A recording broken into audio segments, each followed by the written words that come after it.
Yo, yes, I am on for everybody in the comments that was asking. What'd What's they going say? on, everybody? Hold up. I seen this one and I was kind of laughing. Uh, scroll up. Mr. Is Steve from Corian? Ohio. Oh, Corey is on. Corey on? Is Corey Corey is on the on this lot? week. Is Corey on the Corey is lot? on. That's the next thing. That's the next. That's the next. Is Billy Rand yet?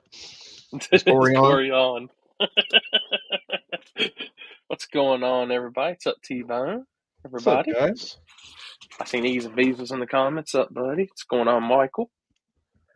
Uh, oh, y'all might hear me doing some sneezing, coughing, making funny noises. It's that time of year for allergies and good down here. So we're here. We're kicking ass as always. What's going on, Floyd? What's up, buddy? Oh, right there, bad belch. Ugh. There he is. But everybody, uh, Leppy's still working on himself, guys. Don't know if he's gonna be on or not. He's still working on himself. So, uh, nah, I ain't getting no Rona. Don't say that. That's just my yearly allergies. When the leaves start falling, I start stacking in allergy medicine left and right. So, Yeah, he's good. yeah, Everything's good. He actually was just yeah, logged in a second ago, so I assume looks like he's yeah. going to be on tonight. So We it's might good. we might see him this evening. I think we will. I think Happy and them are still in the process of getting things moved from Racecraft Inc. to Tin Soldier. So, Yep. let's see. But yeah, good weekend. I had an awesome Thursday with the Pro Mod deal. Supposed to originally went to South Georgia, but had some health things come up and had to make a sidetrack to the doctor. So just kind of stayed localish. But yeah, some great Pro Mod racing. So I got to see it at least. Chris had an awesome event this weekend. We Yeah. got all this good stuff to talk about. I actually raced the small cars this weekend. So third national event ever. I got a viewer submission from Uh Australia. And he sent this to me and said he got a personal best this weekend. So oh. Uh oh. I'm gonna throw Dude, this thing anything on. drag racing in Australia is cool as shit. So, and it's a truck with a U.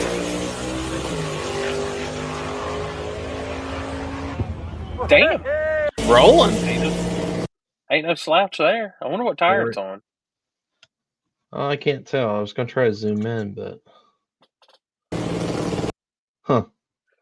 Because I Oh watched a yeah. video of somebody in Australia on 235s going like 440s or something like that.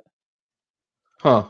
I think that's like the fastest 235 It's on deal a it's in on a it's on Australia. a it's on a Pro 275 Mm.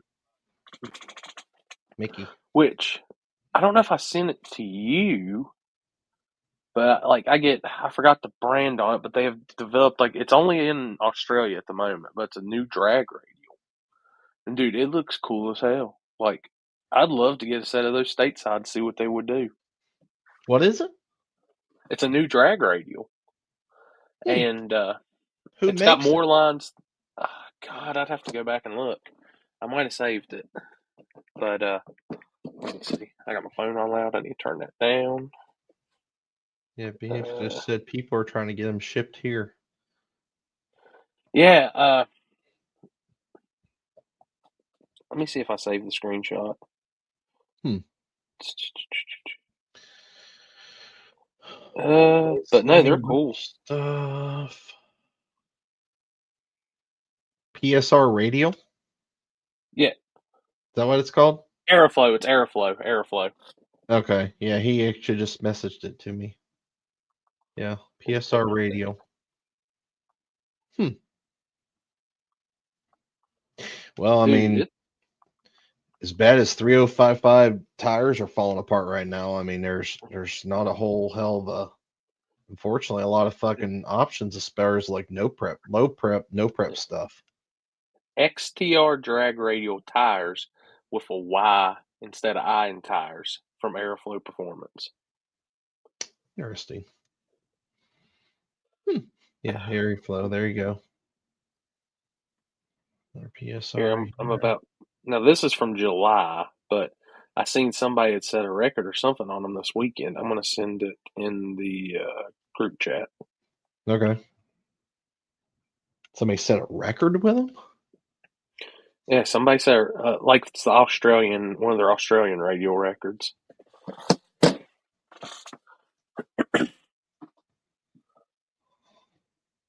Or something. That's what I was reading. I know it's on a 235, is what they said. It's like a 440.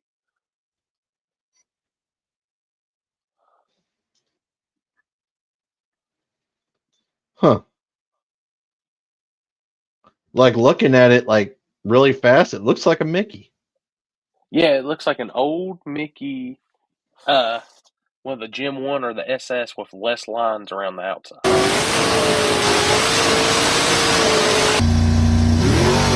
This is an older video. It's just the first one came up when I purchased the tire. I mean, dude, it looks like a good radio.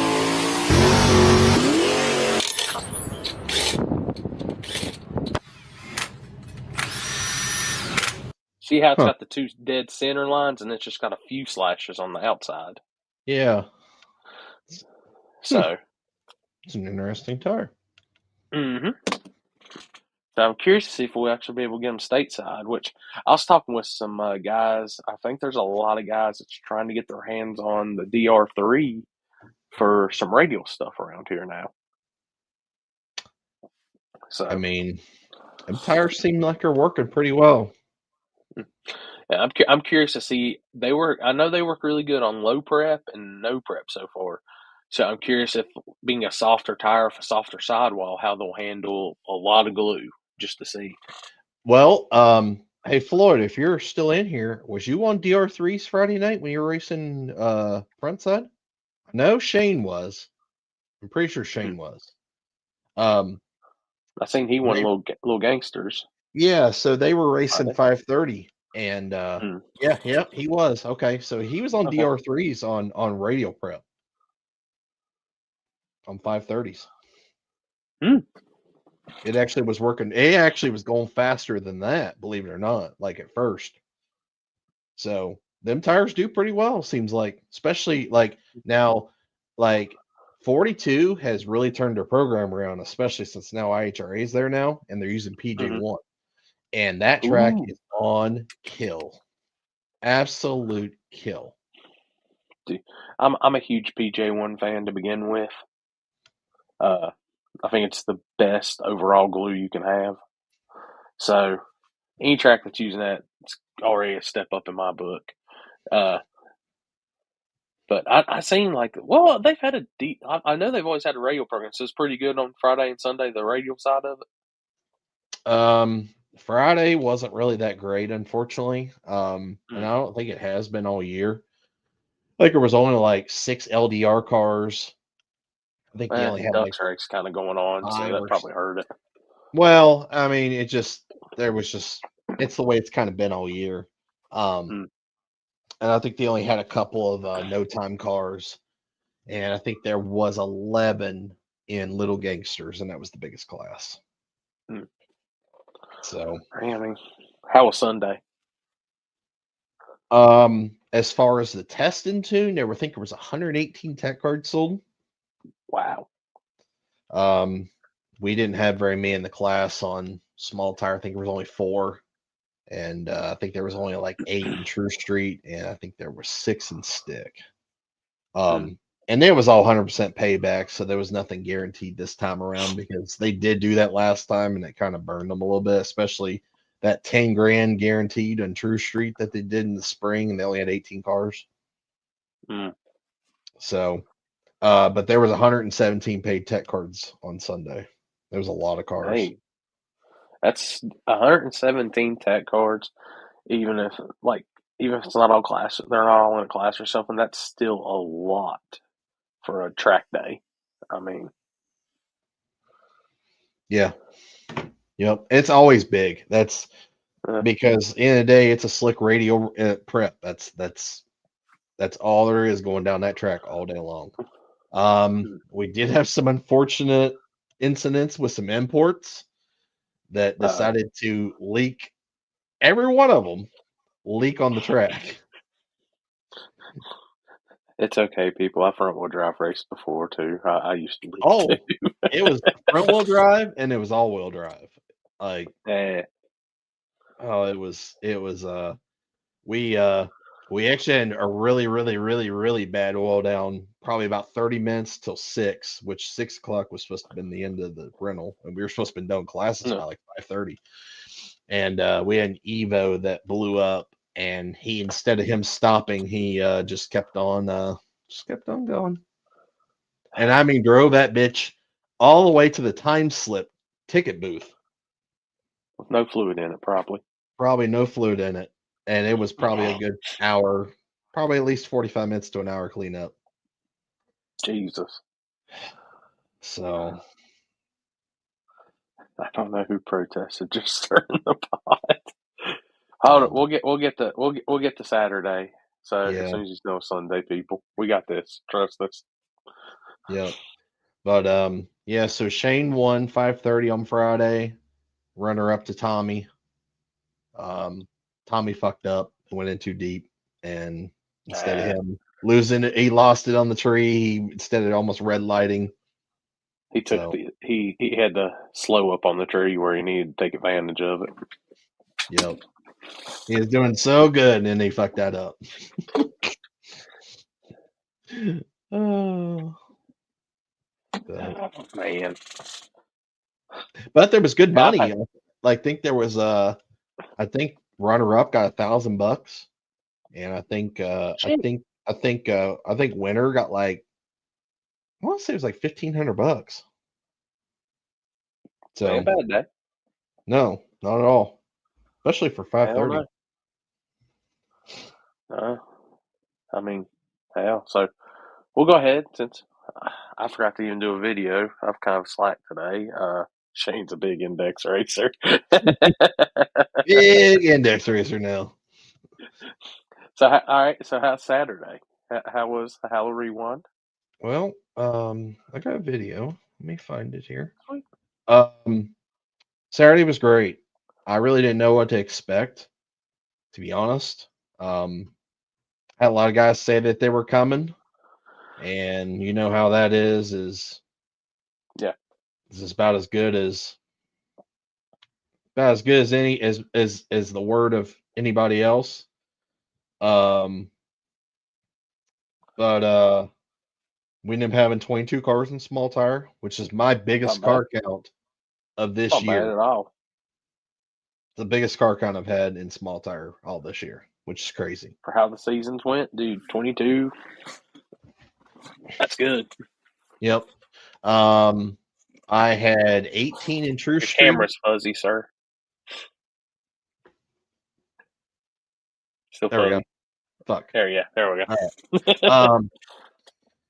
I had 8 in stick, and I had, I think, 5 or 6 in hard tire. I can't remember. Here's a video. Jake actually put this together for me that does the awesome videos. So I seen that, Gabe. Which I want to talk about some of that here later too, from what I saw. yeah, I did see that too. All right, so I think it is up there. Shitty scent. Shitty scent. Is it wide? Okay, now it's wide. Sick. If this is too loud, let me know. So Hey, before you start, just seeing that reminds me. I really sat down and watched the Cletus all-wheel drive rear-wheel drive video where I wasn't half asleep watching it. And dude, Austin had one of probably that was going to be a car to beat in that race. yeah, They really got that thing working good. yeah, yeah. He did very well. Unfortunate that he freaking Red lip. that. Yeah, I mean, I don't know what the outcome of that race would have been on the big end. I think he probably would have still gotten beat. So, but I don't know. But all right, here we go. Oh, Yeah, so this is first pair down. Very first pair down. He was second pair down.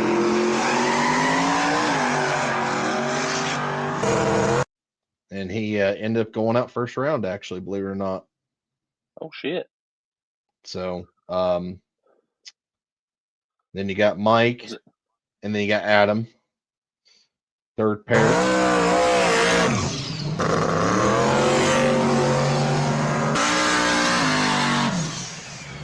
Oh, he done put a damn wing on. He did. So them two drove all the way up from where they're from God almighty. and drew each other. So then they're going down. McElroy's just lighting the tire up the entire. Well, what I thought was the tire the entire time. Well, the overflow of his transmission was blowing oil all over his windshield, all over everything. Smoked the Oh, entire God. place out. He couldn't see, so he ended up blowing out the overflow. And there was a pretty it wasn't a bad cleanup, but it was enough to where in the shutdown they had to do some stuff to it. So Yeah. but yeah, Jake ended up winning that race between them two. And then this was Big Wing Billy. Big Wing Billy. There's a new t-shirt idea.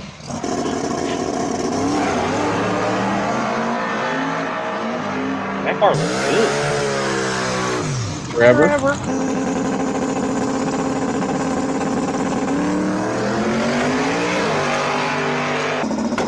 Wing placement on the MR2.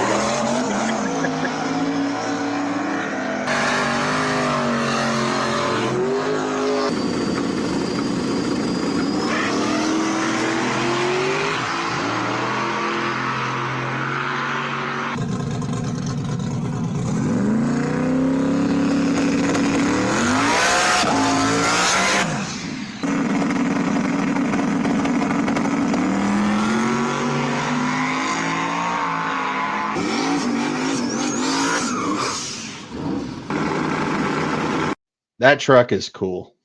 Is that Lieutenant Dan? The one over there in the right lane, you mean? Yeah.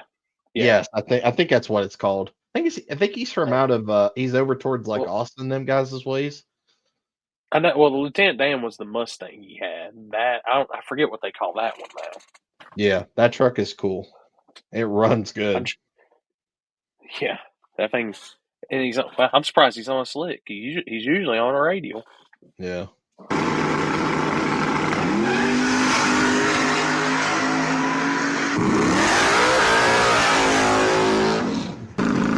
True Street.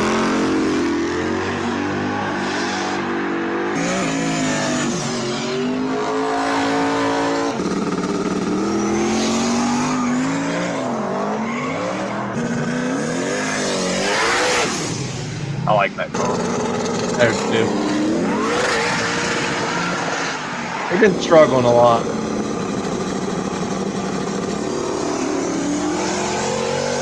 That was a G8 person.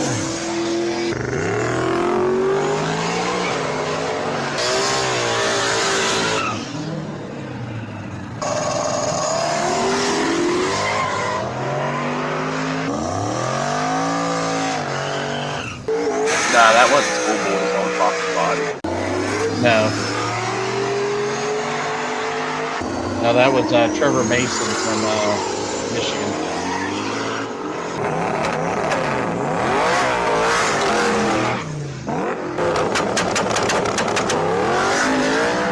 David, we'll talk about that here.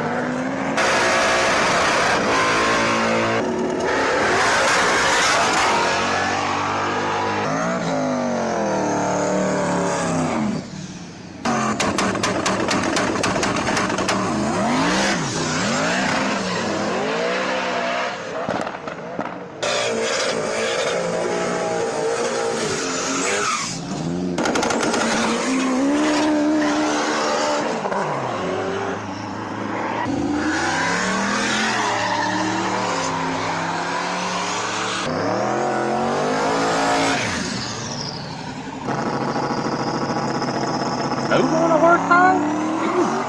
Yeah.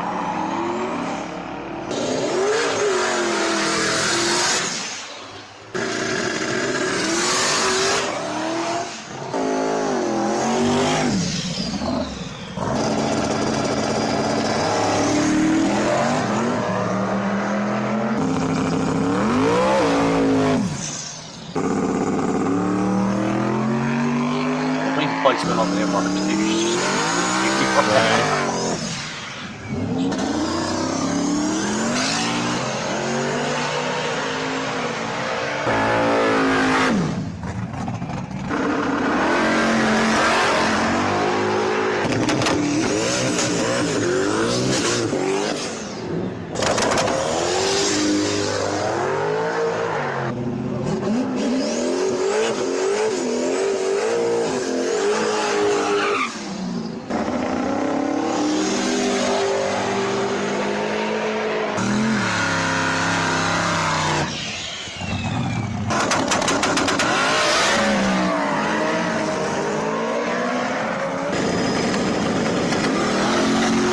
Now, they're both from the same.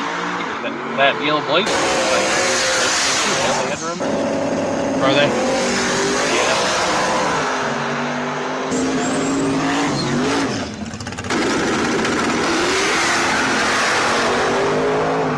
That was a good race till Larry decided he was going to wheelie the back end. Oh shit.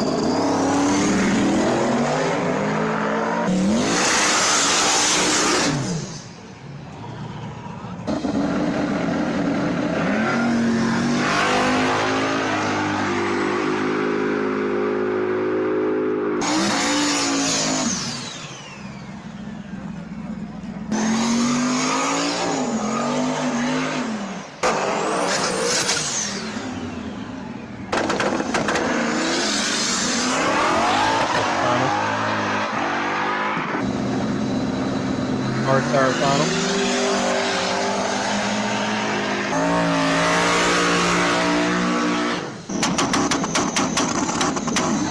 Follow that car. There too. Probably semi-final. Nope. Final small tire.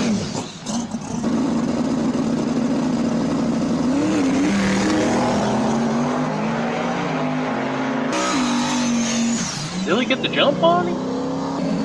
He did, and then lost the tire through the middle.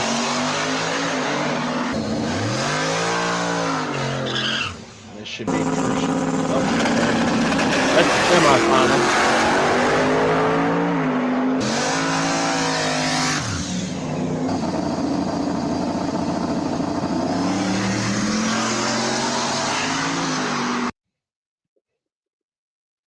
So yeah, it was him and Larry in the finals, a small tire, and Larry jumped. Oh, Pretty, God. pretty. Pretty bad on the frames. I mean, it was. I thought he did, and he was definitely. It was. I didn't even. It took me 1 second to peek over the camera, and I was like, "Yep, that was definitely a jump." So. All right, so going back to the comments that we saw about people talking shit about the protesting and all that. Look, in True Street, there is a rule that says all body panels. That's up to, like, as y'all seen in the earlier passes, it had the hood on. They raced without the hood. That's against the rules on that. There has to be some differentiation in True Street to small tire. That way, it's not the exact same class, guys. So, in True Street, I think every single, even in my Extreme Street, it says you got to have the hood, got to have the hood, got to have the hood. You got to have all the body panels, blah, blah, blah, this, that. That's just part of it. If you came up and that was against the rules and somebody did it, it's just, dude, it's what it is, guys. It's rules are rules. There you go. Yep. Yeah, and that the whole that they had told somebody, which I didn't know about. They didn't tell me. So I don't know what happened there. It is what it is. But after the run was over, I was made aware of that, and I made the call, overruled everybody, and I said, "This is the way it's going to be." So And apparently it was get, said to somebody else. I don't know. I was up there flagging the entire time. So if it happened, how would I know? it's like I was talking to Chris. I had a similar situation at my first race of the season, guys. And guy did burn out with no hood on it. Well, I'm on the starting line filming. I walk over there and tell him, "Hey, gotta have the hood on. You got 2 minutes. Go get the hood." They didn't want to go get the hood. I said, "All right, DQ'd. Sent the other car down the track." It's just Yeah. part of the rule set, guys. Yep. Yeah. In the rules, it clearly states you can be protested and disqualified at any point in the race. It does not Mm-hmm. matter. At any point, no matter what, it can happen.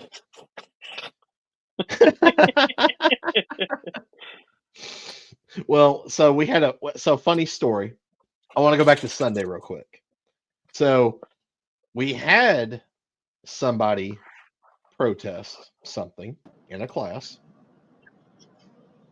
It was in True Street.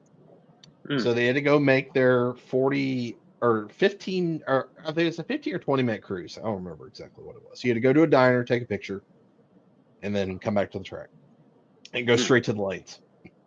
Mm. So in the rules, it clearly states no generators are allowed in the staging lanes. No. So like basically like to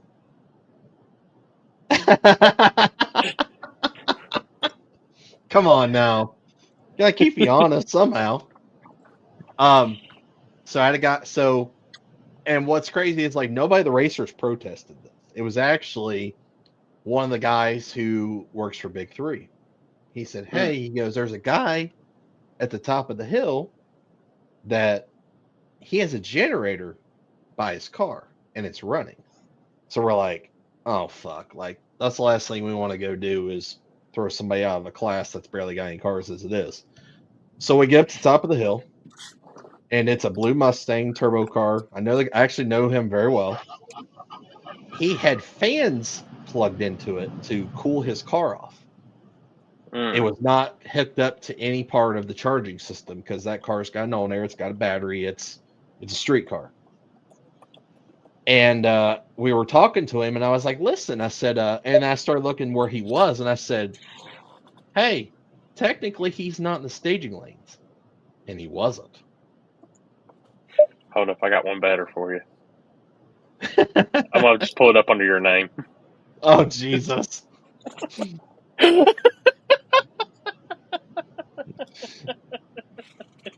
But the point is, though, like he was like third pair back of the cars that were lined up, and they were lined up before the staging lanes. Like so, like there's like the hill that goes on top, and then it Mm-hmm. starts the white lines to go down into what you would be He called the had staging lanes. he hadn't crossed the threshold. He had not crossed the threshold yet. I said, "That's technically not the staging lanes." I said, "Well, Boy, you're good." boy, I'm taking it out of Happy's playbook. boy,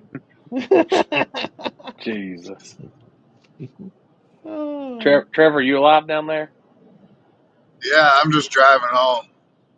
Oh, okay. I was just like black screen. I can hear a little bit of noise. Yeah, Uh, I had to go deliver it. I had to go deliver a car. mm, nice. So, what was your And then, take on the surface at the oh, Halloween by the Rewind? way, it's 9 o'clock at night on my birthday, and I'm still working. Just if other people say it must be nice. Uh, you're over there. You're working harder. Just say that. Yeah, yeah. Shit, you shouldn't even be Happy working. birthday, by the way. What's that? I say you shouldn't even be working. It's your birthday. Yeah, well, this money doesn't make itself. Gosh. Not for me anyway. Yeah. So, how was your experience at the Halloween Rewind? Shit. No good. No, fuck that place. Landon said you need to listen to your voicemail. Why? I have no idea, but if it's coming from Landon, that can't be good.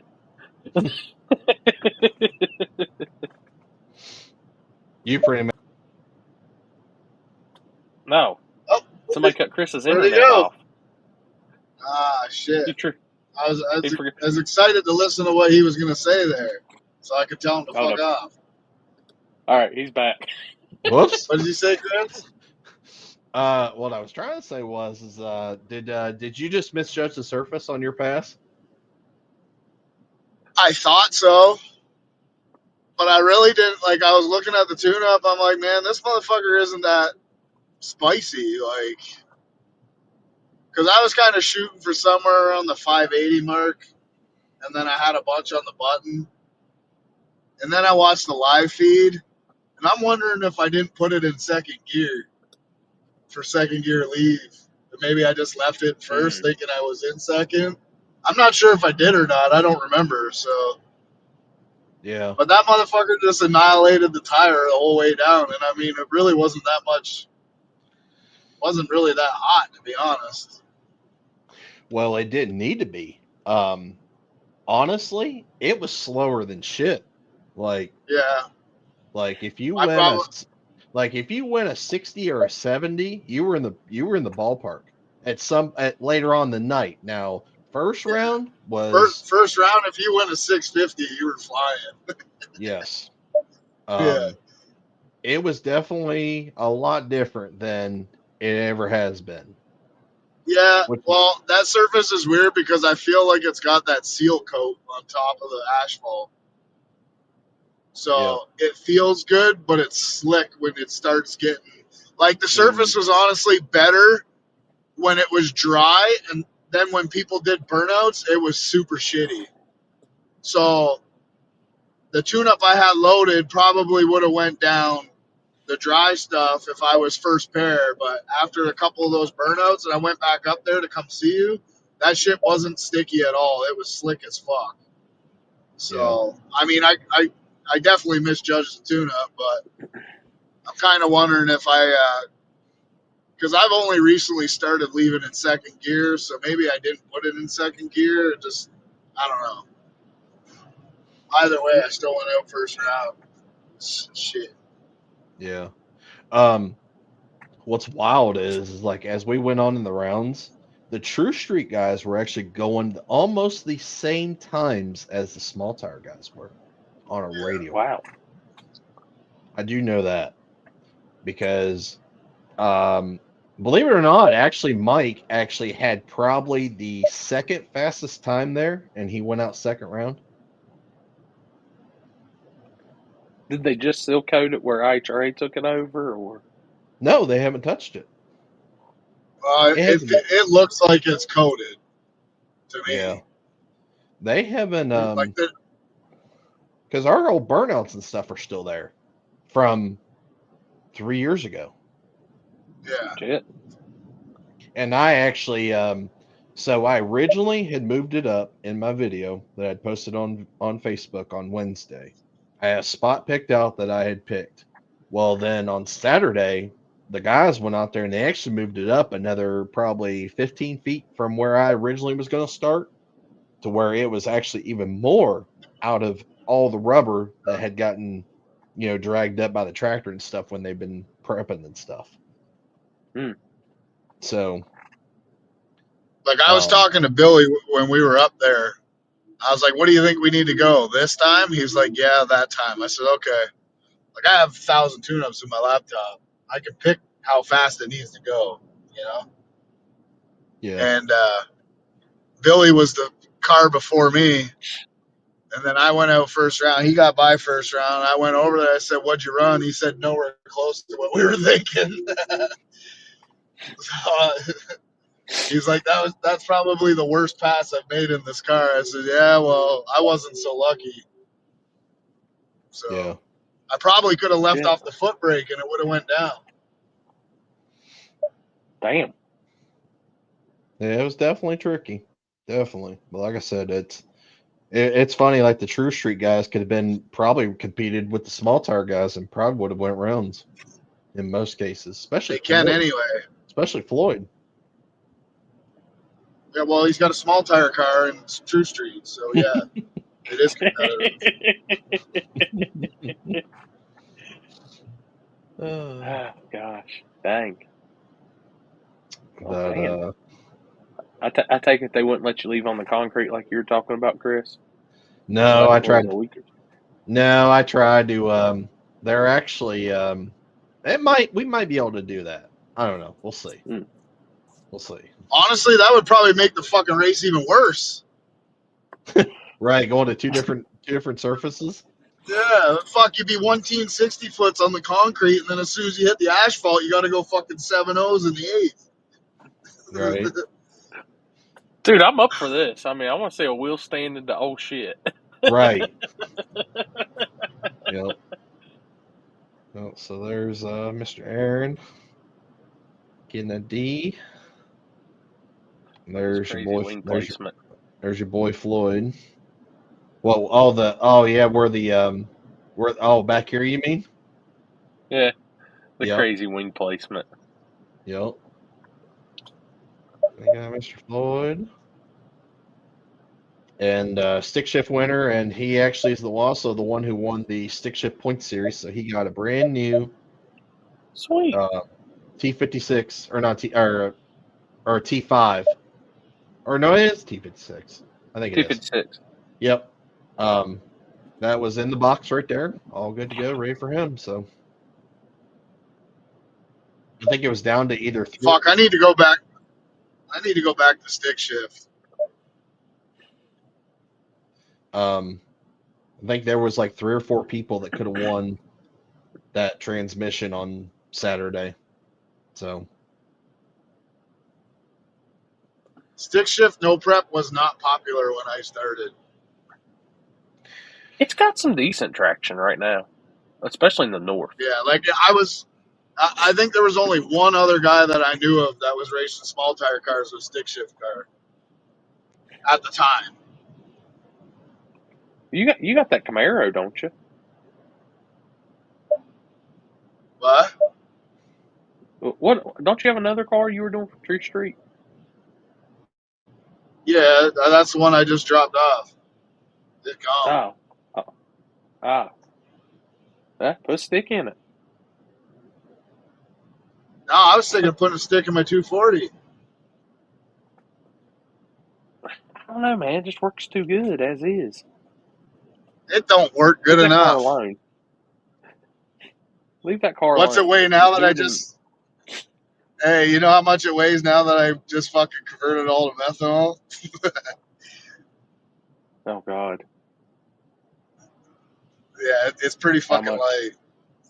I haven't Yeah. even started like cutting all the V-band clamp bolts and my aluminum exhaust, and I'm gonna pull as much weight as possible out of that thing. By the way, I'll never argue with y'all about the big wing again. That shit does work. It even works on It smaller does scale work. cars and works perfectly. Yeah, So, oh, yeah, it does work. Landon said, "I'm missing a draggy, Trevor, and a fan." Yeah, I think it's still in my car. Fan, I'm not sure about that, but I definitely have the draggy. Floyd said he lost 45 pounds doing all that. doing To what? his, I don't know. He says lost like 45 pounds. Fuck, I lost a lot more than that. Billy, no, Billy doesn't use a Fox body, guys. Trevor's doesn't even use the import Fox body. So Right. but shit. So you going to KD, Trevor? Yeah. What are There's you your cooking? Ben or what's he say? Ben or Trevor? What? He was asking Trevor if you're going to KD. KD, and I said your question has got answered. That's right. You know what else is gay? Fox body Mustangs. but yet everybody races them. So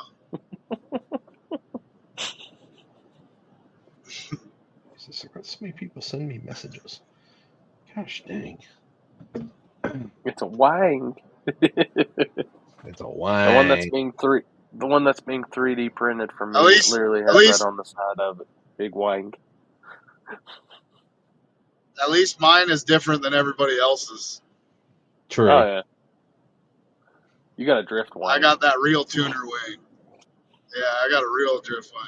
Shit, freaking everybody's wings are different somehow, some way. Yeah, but I will give it to Trevor. He's Fuck, got I've the seen, Brian like- Spillner 5000. Yeah, that's right.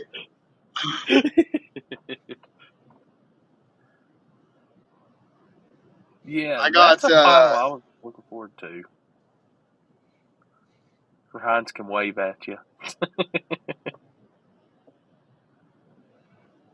Yeah, I would like to have seen that final too. It sucks that that Knoxville got oiled down. That's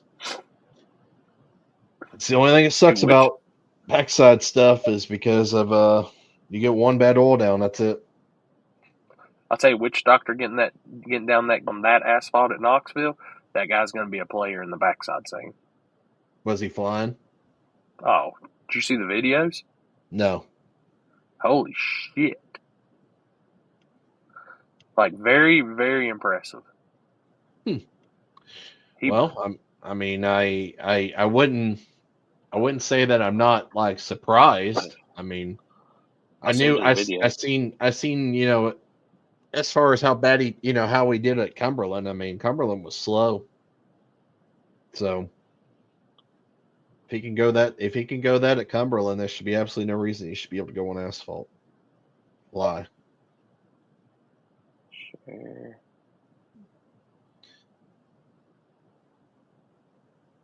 Oh, you came out that time, Chris. There you go.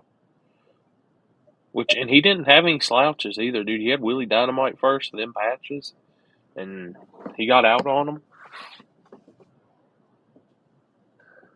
I would love to have seen him and Casey Max race.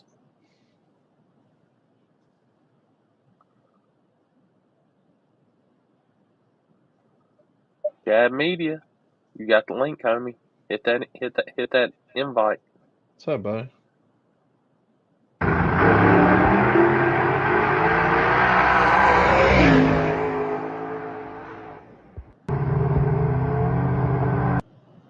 Yeah, that's pretty I cool. can tell you right now, that's a slow surface too. I mean, Oh yeah. We've all been there, so we've seen what everybody that's been there. So, oh shit. Wait, do you think the Witch Doctor race is that? I don't know.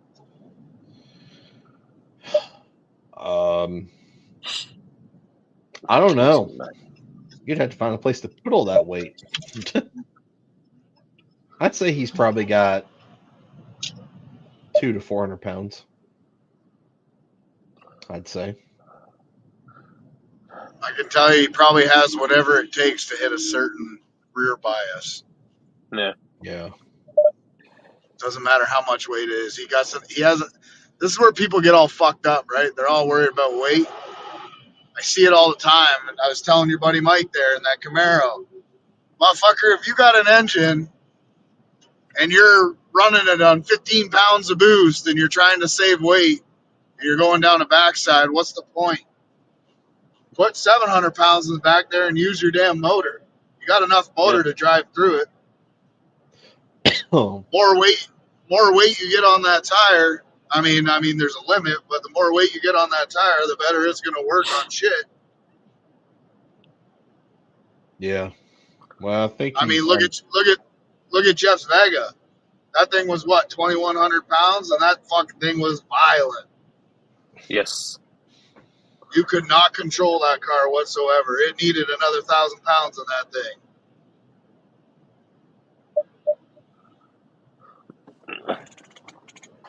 Dude, that's a lot.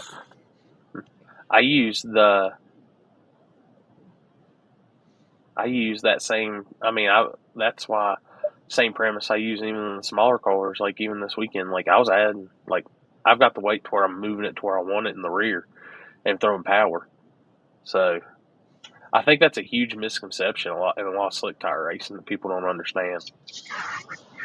Like I could understand if you're running an engine, like I just literally have a 5.3. My car's light enough now, but like in the 240, the more weight I put in the other 240, the slower it was getting because it was just too heavy for the engine. Right? Like I was zinging that motor at every pass. I'm still doing it, but I'm just much lighter now, so it's a little easier on the engine. But if I had like a 427 cubic inch or a 582 or a 540 with twins, man, I'd put 2,000 I'm pounds on in it. the back if that's what it took. I'm on it. I'm on it right now. What? I posted it. Look on the screen. I can't. I'm driving, bro. Oh God! Oh, I yeah. Give said me you'll a take a big big block. block for you. Yeah. Big block. I ain't opposed to it. Whoa, boy, shit. Did you not see? Did you not? Did your office get an upgrade? No, I'm not in. No, he's on that the office. shitter. No, I ain't on shitter. Looks like he's in a fucking. Looks like he's in solitary confinement.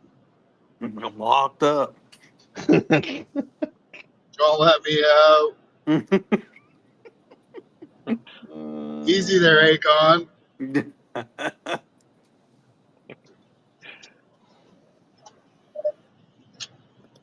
Yeah, that's what I'm saying. Trevor's on Marketplace right now, probably as he's driving Andy's live. You're right. Well, Hey, I can't help I gotta it, watch. JB. Go ahead. I was gonna say a conventional head big block Chevy can do some work with some boost put towards it.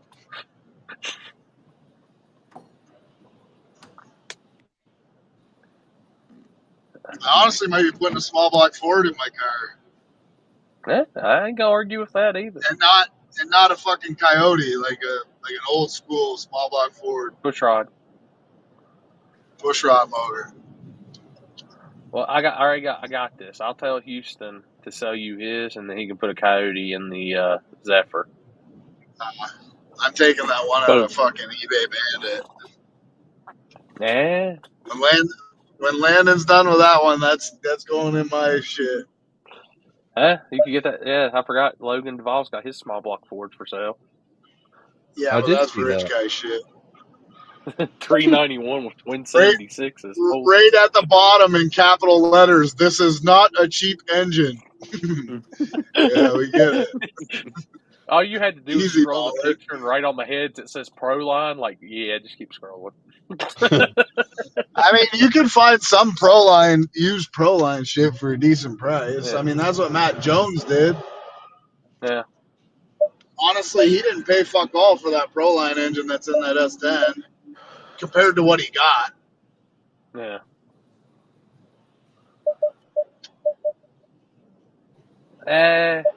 Trevor don't need no 959 in that thing. It's all right. That's too much. Jesus, 43K is a steal on a 959 though. that freaking that 959 No. will not weigh as much as the car does. Yeah. I like the small cubic inch stuff because then you can fucking control it a little better.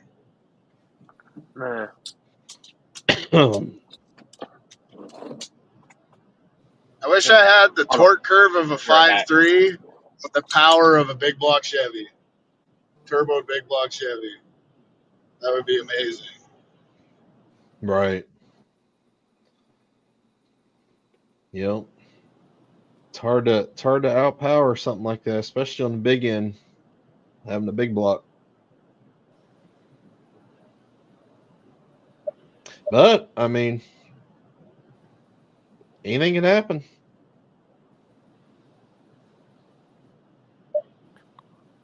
But Yo, are you gonna want one of these vapes too, Alex? Yeah, bring me one. I'll try one out.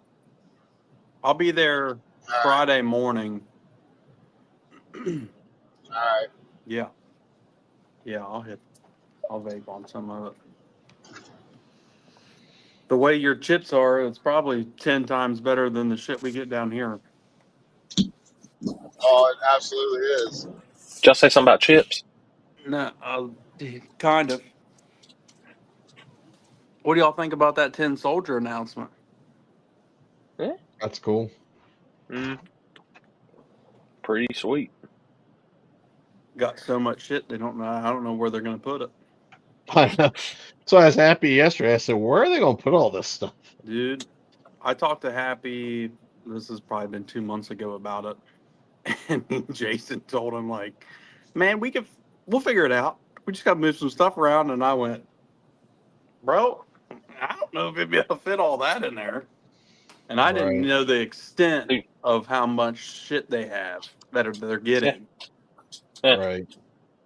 I mean, they bought the whole business out. I mean, they're Oh, getting everything. They've got a lot. They haven't announced like the stuff they've got, but they've got some stuff that has not been out yet. It's shit. crazy the amount of stuff that they got. It's exciting. Very got- exciting. They got at least enough there to build one more race car if they wanted to. At least one. Well, I mean, that's a whole race car. there's, I think, I don't know if anybody knows this, but there was something in that when they bought the business, they got another vehicle, I think, and it was a pretty serious. I mean, it was like a roller, but If it's at Racecraft, I'd bet it's a Fox body. yeah, Yeah, I was going to say. I'm positive it's a Fox body. I would venture to say Fox body. Well, that blue one is probably as far as a car is super fucking nice. No, it's not that one, Yeah, I know. but it's pretty cool. Oh, dude. Yeah, I used to. Well, the stuff that was on the front of my Coyote car, like I had UPR and I had Racecraft stuff. So The video Allison posted of Tommy driving that U-Haul. That's funny. That was like I was dying.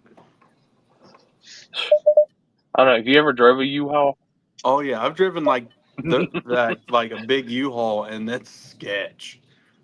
Yep. Dude, there's no such good thing as a Especially U-Haul. that Hell, long of a drive. Dude, pulling a U-Haul trailer, even worse. Yes. The two combinations it is yeah. I always test drive and then I'll be like, okay, I'm gonna go back and get another one. Yeah, there's some of them. They got a good one.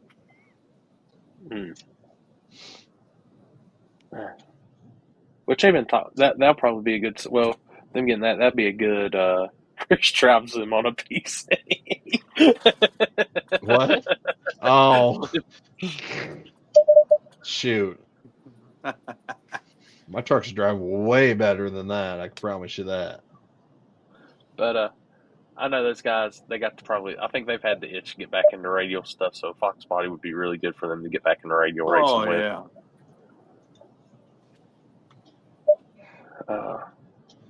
I'm gonna share since Chris is in the comments, I'm gonna share what happened. They had the Aussies in town this weekend for the big burnout contest at in Abilene. So I'm gonna share some Abilene, it's Abilene. Abilene, whatever. Same thing.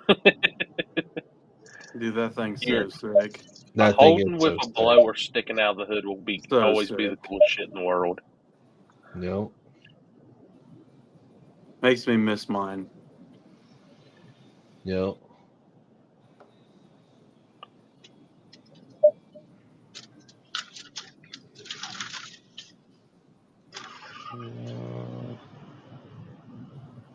That thing is sweet. Yeah, that's cool. I mean, it's a wagon. Right. And it has a blower. A wagon and a blower. Don't get no better.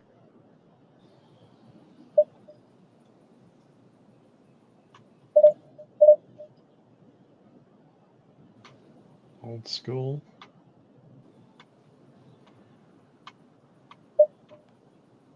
Round the wheel off.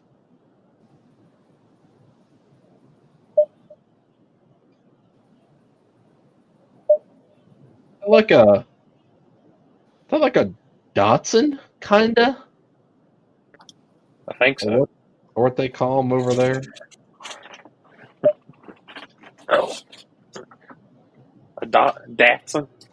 Datsun. Datsun. That's cool that they took shipping containers and like built like a media area. That's sweet. Mm-hmm. Yeah, that's sick. Oh man.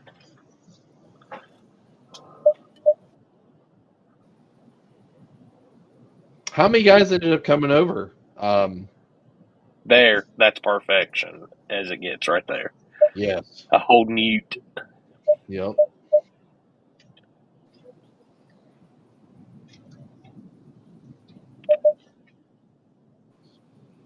Yeah, that's Got sick. tires. Oh, and it's on gold wheels too. Yes. Dope. The tires look so small in the back of that thing. That's my van. I'm gonna put I it need this that way, van to tow my car. Right. and this is just how I feel. Anybody that can do that style of things is definitely in a better tax bracket than me. Because after I put new tires on my truck, I was like, Jesus Christ, tires are expensive now.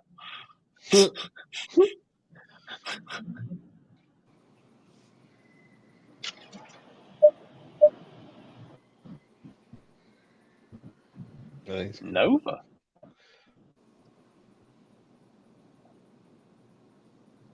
Yep.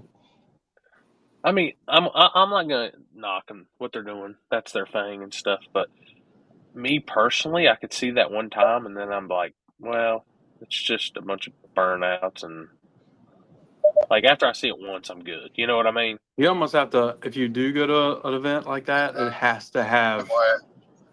like the legitimate people. Aussies. Yeah. Yeah, it has to have them. Like I think it'd be cool to take pictures and shit at, and the best media for that, if you're doing film, would definitely be a drone. Oh yeah. That's definitely better than just sitting there watching a car burn out in one spot, though. Let's be honest. Yeah. Yeah. Oh yeah. I'd rather see that all day long. I'd rather do it, not watch it. Yeah. Well, I mean, yeah. I There would we go. too. I would too. But I'm not a very good watcher.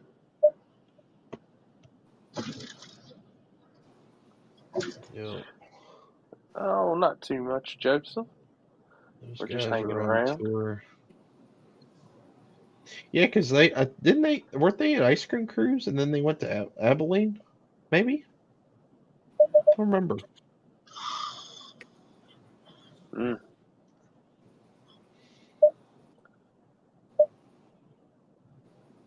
Limpy could probably answer that question. But Let's see. what'd you? Yes. What'd you do this weekend? Me? Yeah. Yeah. Oh, well, I didn't know if you're talking to Alex down there since he's on manicuring Blake Clancy's beard. I went to Big Dog on Thursday for the season finale, and I think I can pull up at least the finals video. That was the best race of the night. So, it was their final race of the year, and the championship was going to be determined by that race. Because the points were so tight, and the championship went to the final round. Number one in points had to run number two in points in the finals. And Tutterow was number two in points, and he had to win the race and reset the record for the class to win the championship. So, let's see. This will work. Oh, yeah, sweet. So, this is the finals. So, Scott Lang is on the inside, Pro Charger Camaro. He's number one in points. He's leading going into that round by 7 points. And Okay. he was number two qualifier. Tutterow was number one qualifier. Now, the round before this, Tutterow went a 61, and Lang went a 62. Tutterow had lane choice, and Tutterow, like I said, had to break the record, and the record was like a 360 with like a 3 or a 4, something like that. So we're going to the final.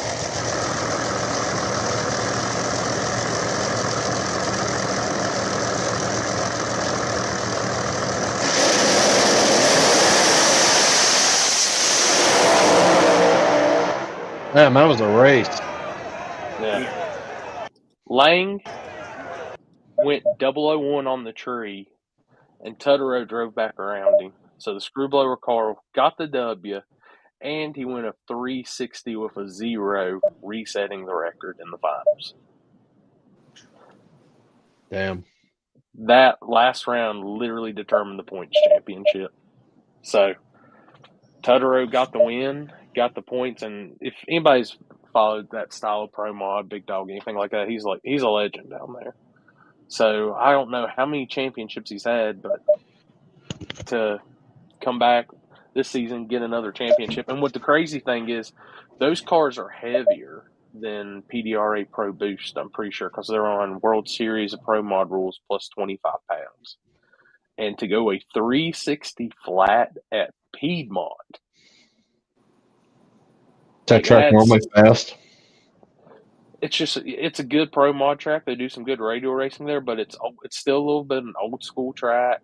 They just paved the grass going down the sides and everything, and added some more barrier in the shutdown to help with those guys because they're going so fast now. I mean, they're 210 mile per hour, almost 210 mile per hour. There's insane.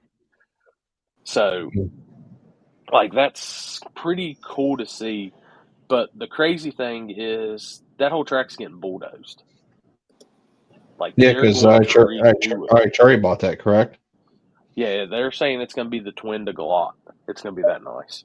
Or whatever, it's Dorana Motorsports Park at Dunn now is what it's called. Gotcha. So they have, I think, a bracket race Thanksgiving weekend, which is always one of their big money bracket race deals. And then after that, they start leveling the place. So I'm really curious to see what happens and everything, like with rule sets, all that, how they're going to do it. Because if that facility is going to be as nice as they're saying, that's going to probably be one of the faster facilities there is, especially for that style racing. So I left from there and went to Shadyside and did RC racing, which it was my third national event I've ever been in. And I made it to the finals and decided to make a tune-up call that I probably shouldn't have made. And I haven't been 2-0s yet with my pro stock car, and I went a 211. And the guy I was running he went 209 the round before. So I knew I had to get some power and take a shot on the light. And I got half that right. I did good on the light, but it got about 10 foot out, shook the tires, and took a hard right into the wall. Oops. So, and when you scrape the wall to DQ at that point, which, hey, I'm not mad, runner up. We got some parts coming in. So I got a test we're doing a race, not this Sunday, but next Sunday. And then we have a big race in November I'm going to. Being official, I use Red Monster Dry Rub because we do dry tire racing. So we just use it as a conditioner. So, but we had 24 entries, pretty good. I think the big outlaw class had 60-some entries, which they were using spec prep. Everybody had to use PJ1. They were spraying the track with PJ, and when they came up to prep their tires, they could only use PJ1, nothing else. So it kept everybody on the same playing field, and they had some pretty fast times.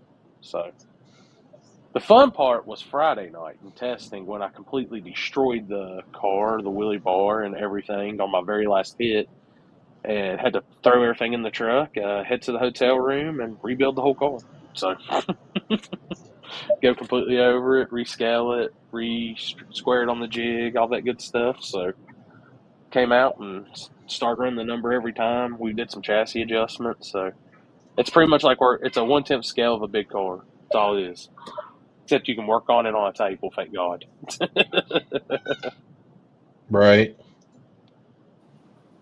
So no, that was my weekend, and like I said, my original plan was I was supposed to be in South Georgia for No Mercy, but had some health stuff come up. Had to go to the doctor Wednesday, so I just did some kind of easier, laid back stuff this week since got still some pretty busy schedule to go the next few weeks.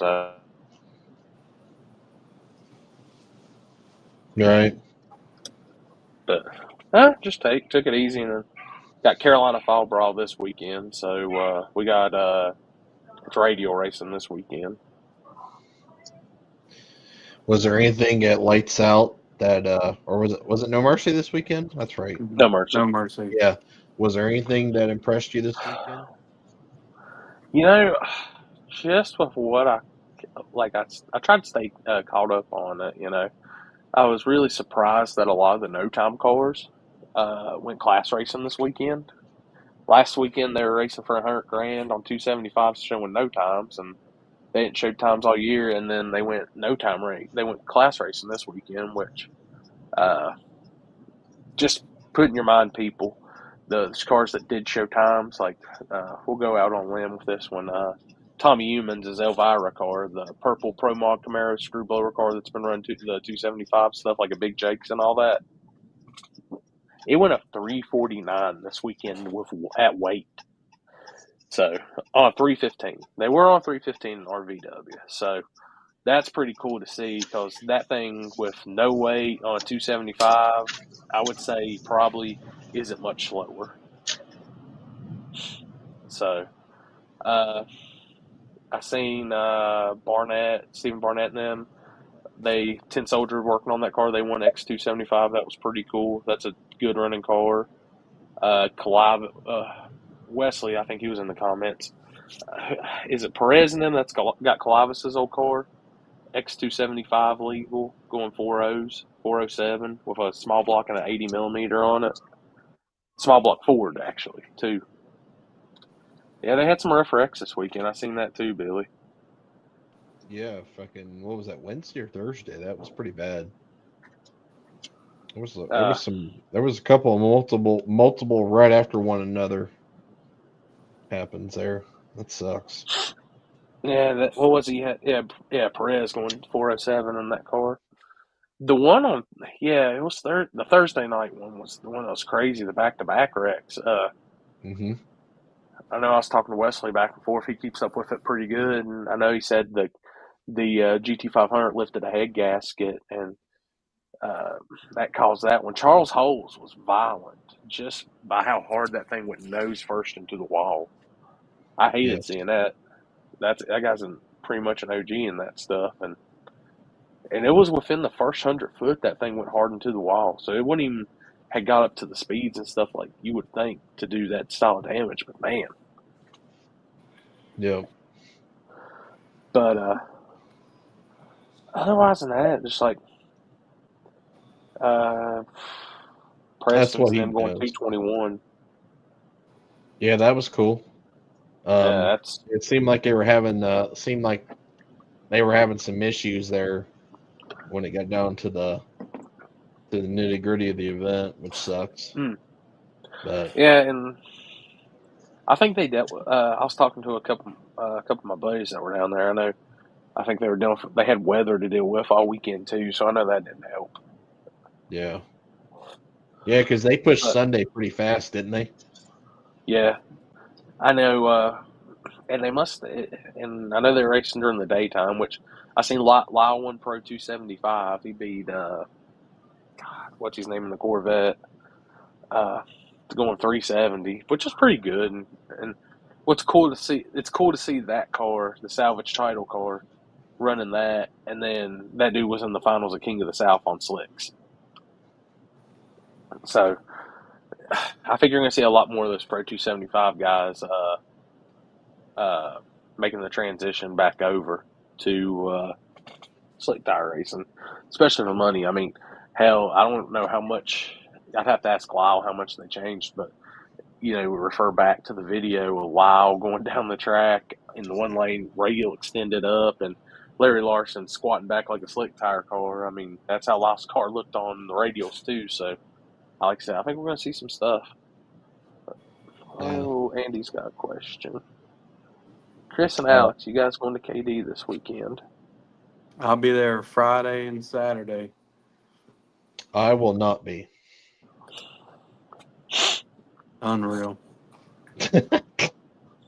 I mean, technically, I could come Friday. I could. He will be there because it's just going to rain here anyway. Actually, honestly, Saturday actually doesn't look that great right now. It sits. Hopefully, it turns around. I'm telling you, bro, it's rain season. It's fucking I don't know. right near Halloween. Well, well, the forecast is the exact same from Milan to here to KD. It's exactly the same. So If y'all want to for come Saturday. south and strap radials on, it's supposed to be like 82 and sunny at Shady Side. I ain't got nothing to slap fucking radials on that's even ready. Ooh.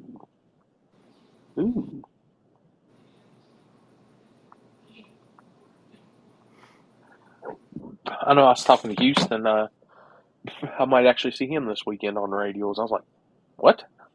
Yeah. I think he's chasing it. He wants that time slip, though. Me and him's been talking about that. Now, next week, we got, God, there's races everywhere, but we got that, I know Elk Creek's doing that 10 grand race, slick tire race, so. Yeah, there's a bunch of racing next weekend. I know I've seen a bunch of these comments go up too about having the nerve about talking about no prep and blah blah blah. And this ain't defending, but let me just put it this way, guys. It's just like any of these people that talk on Facebook or anything. It's for the clicks. It's for the views. It's for the money. It's for the algorithm of their audience. Yeah. You like comment or like a post specifically, like especially like Ducks. He's getting something off of it. Your favorite YouTube and Facebook personalities do the same thing in a different way. It's all the same. It's all about the algorithm and the clicks, guys. Yep. So somebody asked like a question that like you think would be like an obvious answer. It's not because they're just like it's like they're really asking that. It's really like they're just making people want to comment on it. And honestly, he's not dodging anything. He just don't give a shit. He's just making money. Yep. Trust me. That dude talked pure shit about me and Shady Side and all that online, but when we reset the world drag radial record at Shady Side, and then within the next week we were all hanging out having a good time. It's all about that, guys. It's all about the attention. It's promotion. That guy does it well. Trust me. Oh, yep, we know. It's just like John. Yeah, it's just like John and Grudge Racing. That's all it is. Exactly. But hey, yeah, there you go. Any publicity is free promotion money. And that guy knows if he says something and that triggers one person, they're going to share it. And when that shit gets shared, it's going to trigger about 10 other people that's going to share it. And then that's going to trigger 10 other people and they're going to share it. It's just domino effect, guys. It ain't dumb. Yeah, it didn't look like it was huge, Billy, from videos I saw, but it wasn't really that huge in the spring. It was cold. But, yeah, like the governor of California and Kid Rock. Who was the guy that was going back and forth with him? What day was that? Was that Wednesday or Thursday? Oh, Jimmy Taylor? Yeah. Oh, dude, that's the best thing ever, reading that. Like, those two guys got a lot of good out of that. Right. Which I'd like to see it. I'd like to see it. I've always said I'd like to see Radio versus World actually be Radio versus the World. Just take the weights, take everything away, door cars, put them, if they want to be on that big tire, come on out. If they want to be on radio, whatever size, come on out. Just put it down. Let's go. What about the Cletus and Supra grudge race? We talked about that last Tuesday. week. That was Tuesday, wasn't it? Yeah. Was that when that race was? Was that Tuesday? Mm. Yeah. Yeah, I seen Joel posted a video yesterday, and he got his motor out down to a block, and and showed exactly what happened, and pretty much number two piston pretty much was eating into the number three. Yeah. And just like I said last week, if Cletus's Colt can knows how to read a time slip, they better be glad that motor expired. Oh, It was he about was to be fixing to bad. get He was You don't even about need, to, ripped you off. don't even need to read a fucking. You don't even need to read the time slip. All you need to do is watch the video. Oh, especially the one from the Motherfucker, stands. motherfucker was about to get 2 buses put on him at the fucking half track. Yeah. yep. Yeah, he was about to get plumb run over. Which that's the same motor I think he was having issues with before. And Mm-hmm. I mean that sucks. But thankfully that's calmed down and the death Thank threats God. are done and the fucking cleat huggers can go back to their dwellings till the next victim comes about. Yeah, Facts. go back to your smooth brain life and just fucking watch your videos. Yep. Oh God, man. It's Alex. it's just funny how how the people that don't really follow the racing or know anything, like the same thing actually happened this weekend, especially over the whole protest deal at my race, because there were a Yeah. lot of people that were attacking the guy that he raced and didn't know the extent of the rules, this, that, and the other, and he caught a whole bunch of shit because of that. And it's like just another prime example, you know. It's in the rules. It's part of it. I mean,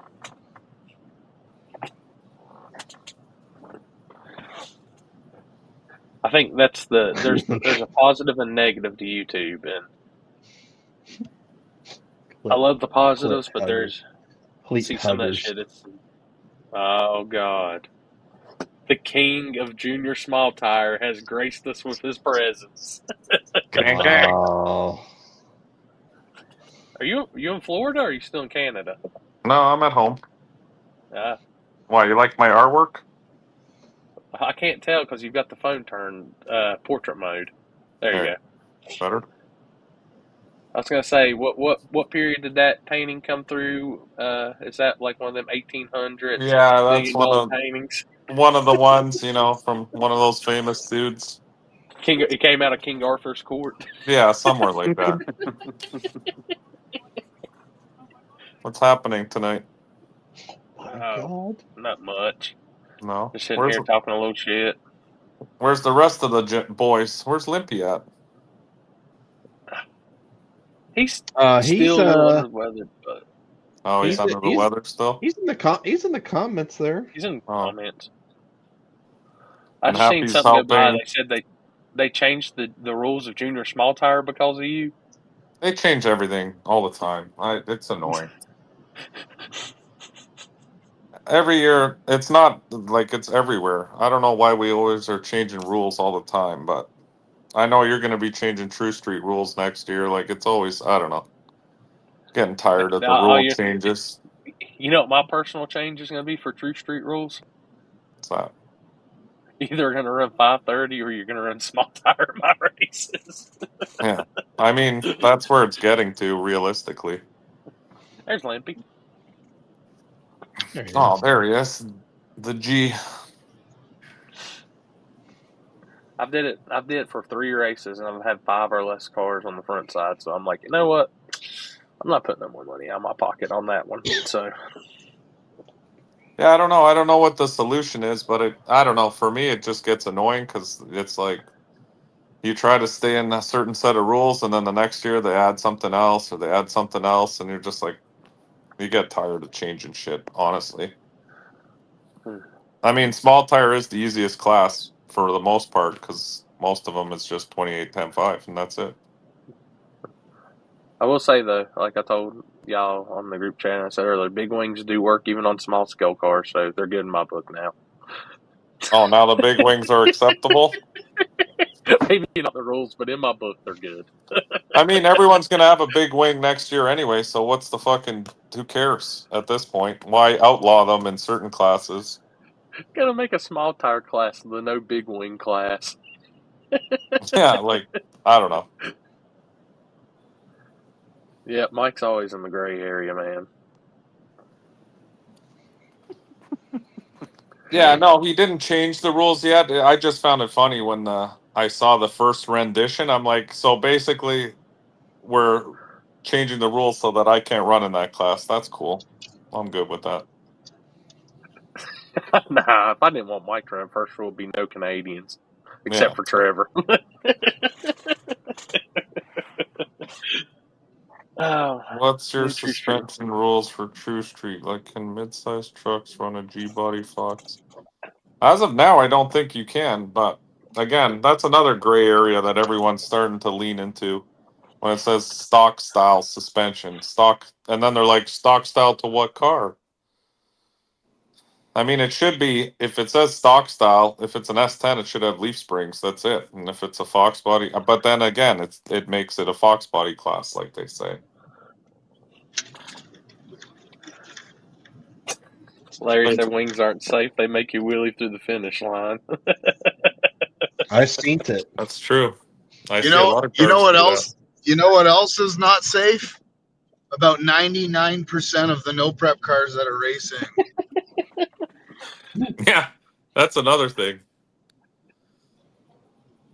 I was talking to someone about that today, and they're like, you know what I noticed in no prep? And I'm like, what's that? He's like, did you see at the last event, not a single person teched a single vehicle, and there were guys in like fucking wife beaters with a helmet on in the cab, and I'm like, yeah, well, I can 110% say we did tech the vehicles at Chris's last Magnolia race.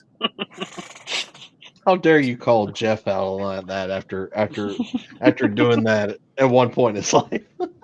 why did Jeff do that? Yeah, that wouldn't surprise me. No, but I see a lot of people, like you see people in the car, like, I don't know. I guess they've never had a fire around them or anything. They don't wear any kind of safety, just the helmet. And the helmet looks like it's expired in 1981. The helmet was the very first one that Dale Earnhardt Jr. Yeah, like Dale Earnhardt used on his rookie season. And then they're like, oh, well, this isn't safe. It's like, fuck. Like Trevor said, fuck, never mind that. Just look at the 90% of the rest of your car.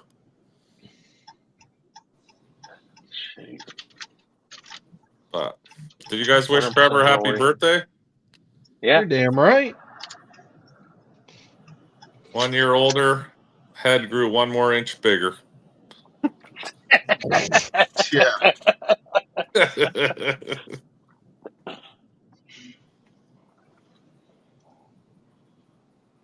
Safety is number 1 priority. Yeah. This is going to be the no prep trend next year. Every seatbelt will be out of date.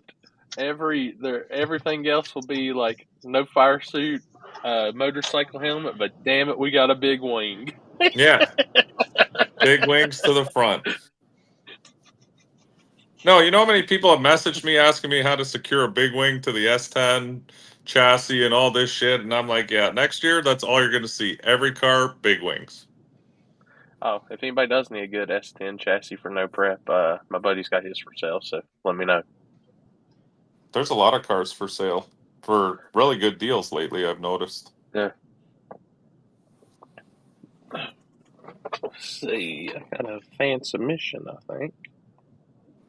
Great. Oh yeah. Oh yeah. What I'll forward it on to Chris.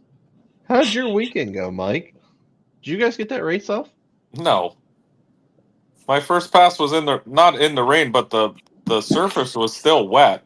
They needed Chris Lane there on the lawnmower to do a couple more passes. I watched Alex's story on Snapchat, and we're gonna spray the whole thing down with methanol and then light it on fire. Oh yeah, they almost lit the tractor on fire.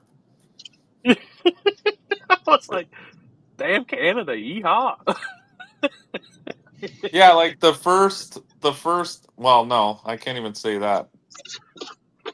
The back half of the track was 50% still wet.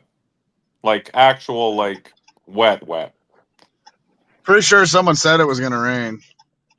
Yeah, there was a lot of forecasts that said it was going to rain.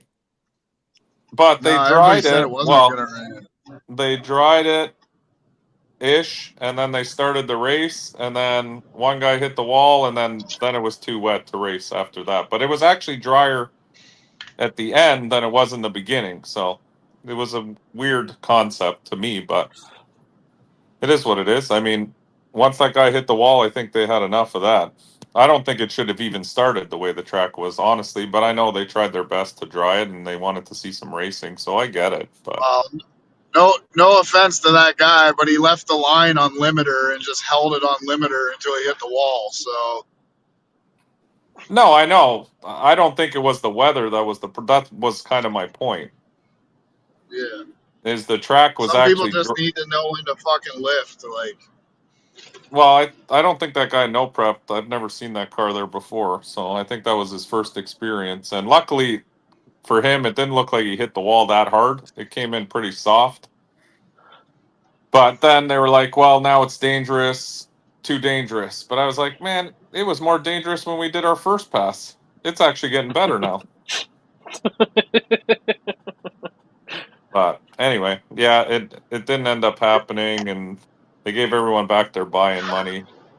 So even if you won first round, you still only got back your buy-in money. That was weird to me, but anyway. Did they complete the whole round? Yeah. Oh yeah. I mean, if it was a yeah, that completed money round, should have it been split up with everybody. I Yeah. would have thought so, but I don't know. Like I said, the whole thing was Bro, that place is a fucking mess. I hate going to TMP anyway. It's just a It's shit not- show. That's all it it's is. not one of my favorites, honestly, but it's local, so I try to support local, but I don't know. We say that every time, and then you get a fucking rain check. Are you going to be able to use it next time you go through? Fucking no. Maybe. It's 50-50. I don't know. I have my rain check now for the 26th or whenever they're doing it again, but we'll see. But I did try to puppy kick as hard as I could for the final event, just to end the season off. I talked to Maxwell and I said, "Listen, what are we doing this weekend? Are we going all in? If we're going to be called the puppy kicker, then we're going to go right into daily driver." And I did. I mean, that was their daily driver class. My truck fit the rules, so we're in. Heard a lot of groaning and moaning, but it is what it is. Chris found the sounds.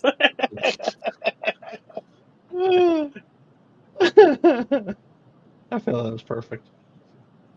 No, I got something better coming. Just give me a minute. What no prep classes do you see growing next year? What classes do you see shrinking? Well, True Street's definitely You know what? on the grow. What? For now. Oh, True Street, you mean? Yeah, for now. Oh, I didn't know what you were saying. Sorry. Yeah, and I mean, I'm sure at some point it's going to shrink, and it's gonna be the same as everything else. Somebody's gonna completely come in, dominate the classes, and guys are just gonna quit racing in it, and we're back to square one over again. I think if you harness True Street now with a good set of rules, which we're very close to having, it could still carry on as a decent class. Now, if you overrule it, you're going to kill it, and if you there's a very thin line here on keeping that class competitive and still not ruling people out of it. I think. Yeah. I think that could be a very good small tire junior style class, realistically, as long as you don't overrule it with a lot of bullshit. Yeah. Yeah, and I'm not saying that it has happened now, Floyd. You're saying you're retired now because I'm calling you out, but I'm not. At some point, it's going to happen. But like I said, like what Mike just said, like changes that that we're probably going to make for next year. It's just only going to help the class at the end of the day. And I hope to God that doesn't happen. I hope we see new people coming in winning that event. I mean, we've already seen it, a little bit of it so far. There isn't one person going out there. It's not Ryan Mitchell going out there and just dominating everything. I don't know. Floyd's been on a tear lately. He's gonna have. I got to bring the S10 back out to meet up with him because he's doing a lot of puppy kicking lately in True Street. I feel so. I'm gonna have to schedule myself in to race Floyd at some point. Oh boy. Just mass race it, grudge race. Don't even class race. Don't even do it in the class. Floyd wins by protesting everyone else out. Oh my god. That's funny. 7TC. I'm telling you, he's on a tear.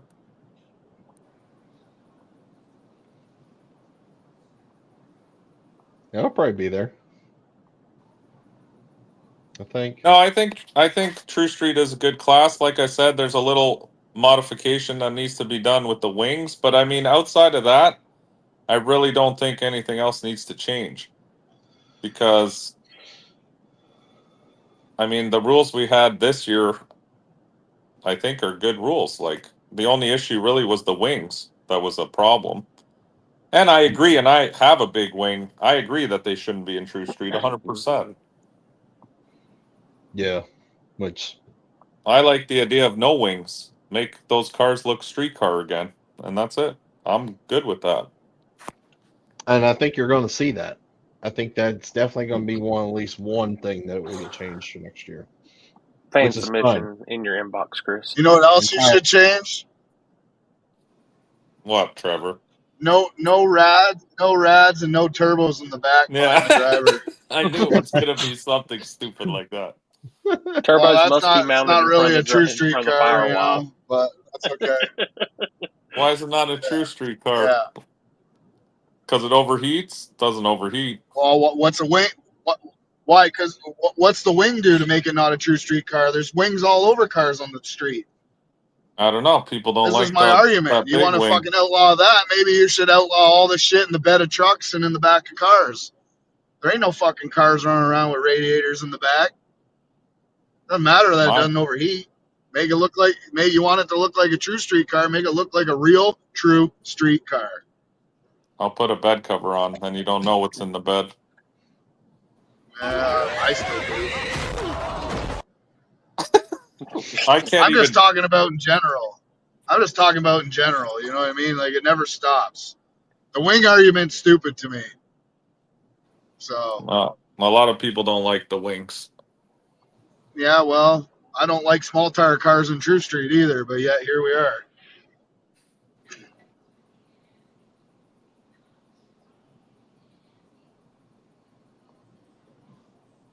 I already found the perfect True Street car. Hey, I'm just sticking up for guys who got them, right? Like, I'm a fan of True Street too, but the word True Street is loosely used. Might as well just be Small Tire Junior. I'm good with that too. Change the class to Small Tire Junior. We are definitely not doing that. I will hang out with my other junior. Well, that's basically what it is, Chris. That's the most accurate term for that group of people racing. I'm aware, but I definitely ain't calling it that. Definitely not. How about midget small tire? That's like having a budget small tire class. That's even better. Yeah.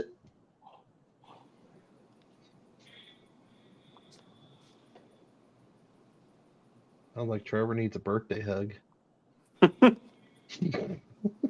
No, it's just all dumb shit. What's gonna kill this fucking racing is what's going on right now with all the fucking rule changes. And honestly, people in classes they shouldn't be in, but yet they get by somehow. I mean, that sounds like a good time, Roy. We'll put a ring right beside the starting line, so both cars will pull up into the burnout box, and if something happens, they both got to get out, go get in the ring, and go fucking beat the shit out of each other. And then whoever wins gets back to their car, and goes and makes a pass. I mean, as a promoter, I don't know if y'all have ever I'm been not in against rough and that. rowdy brawls or something like that, but I'm not really against that, Chris. I'd be okay with that. I'm comfortably okay with that. You talk about some entertainment.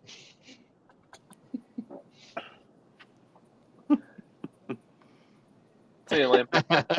See you, Limpy. I actually just found Mike's project, guys. So there is a spy photo of it sent to Chris Lane when he wants to post it up. So put True Street on the 300 treadwear. Jesus. Pretty sure we've seen this photo before. no, I couldn't have. I just made it. Enough. I wish it wasn't on my phone because it's so small. I'll send it to you. All right. Put it in the chat.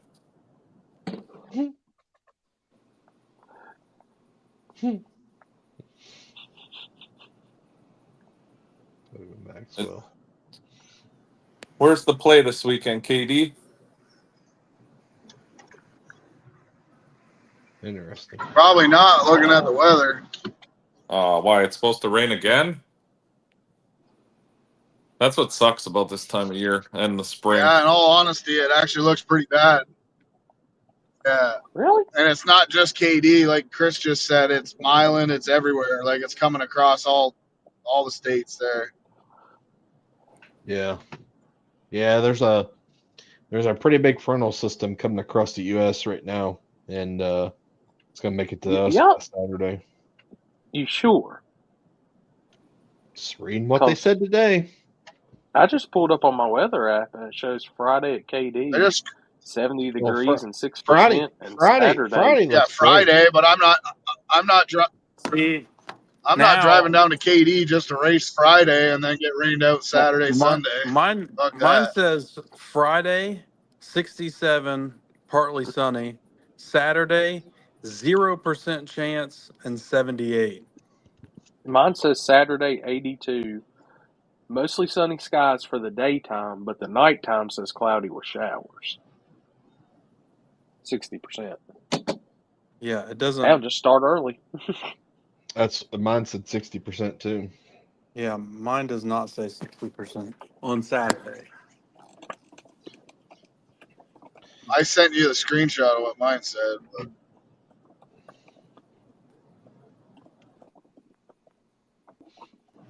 Mine says 100% from 12 a.m. Sunday all day. That's all I can figure. What does that say? Weather was good. Alex bought a Harley. He's a big Harley guy now. It's my second Harley. I've had one before. Dude, they were showing. Somebody sent me. It's just like on South Park. It's true. Alex was out at dinner with people, and he was sitting there going.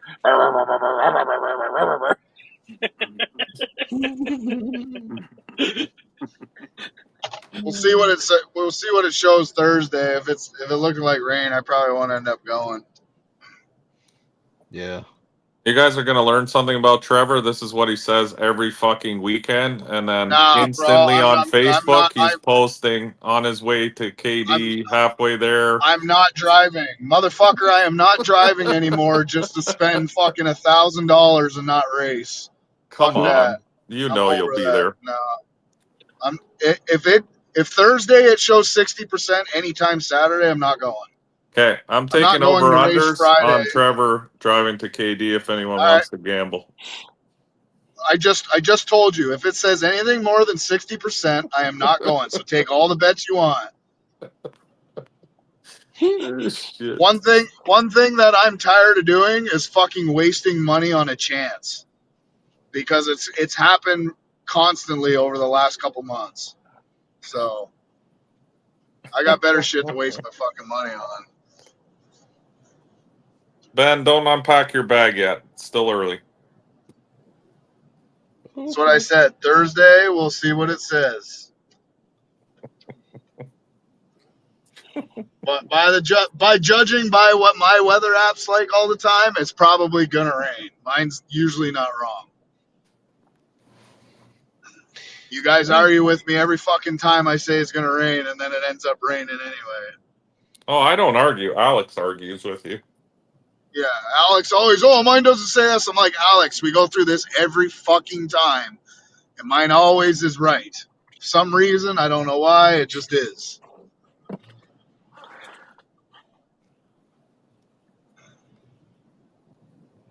Oh my god. Oh, Now what? oh, I need to make this bigger. Hold on. Why do I come on here? I don't know why I come on here. Well, either, at to be least honest. at least this time it's not about you. So I know. Oh. I probably know what kind who it's about. my god. Oh fuck. Where'd that go? What does this say? Oh shit.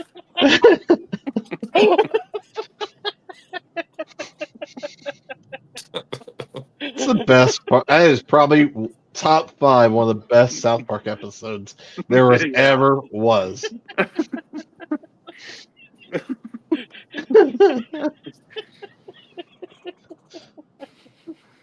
Love you, Alex Mina.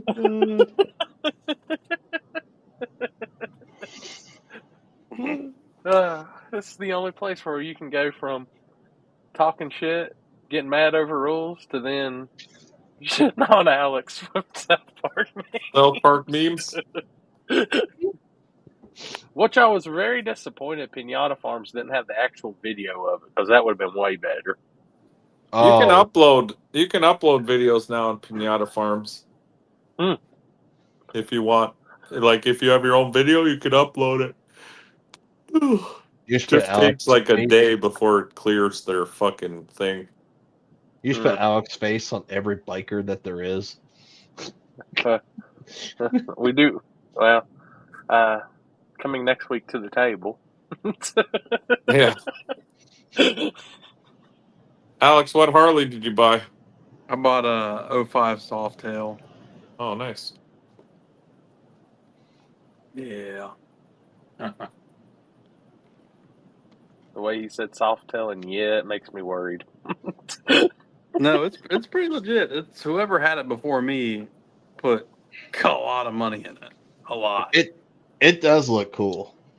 I bet there's well, $7,000 in chrome. It's got a $1,500 like rear air suspension system, and I paid $6,000 for it, or $6,700. So I got a pretty good deal. End of the season deal. That's the best time to buy Yes, bikes is right sir. now.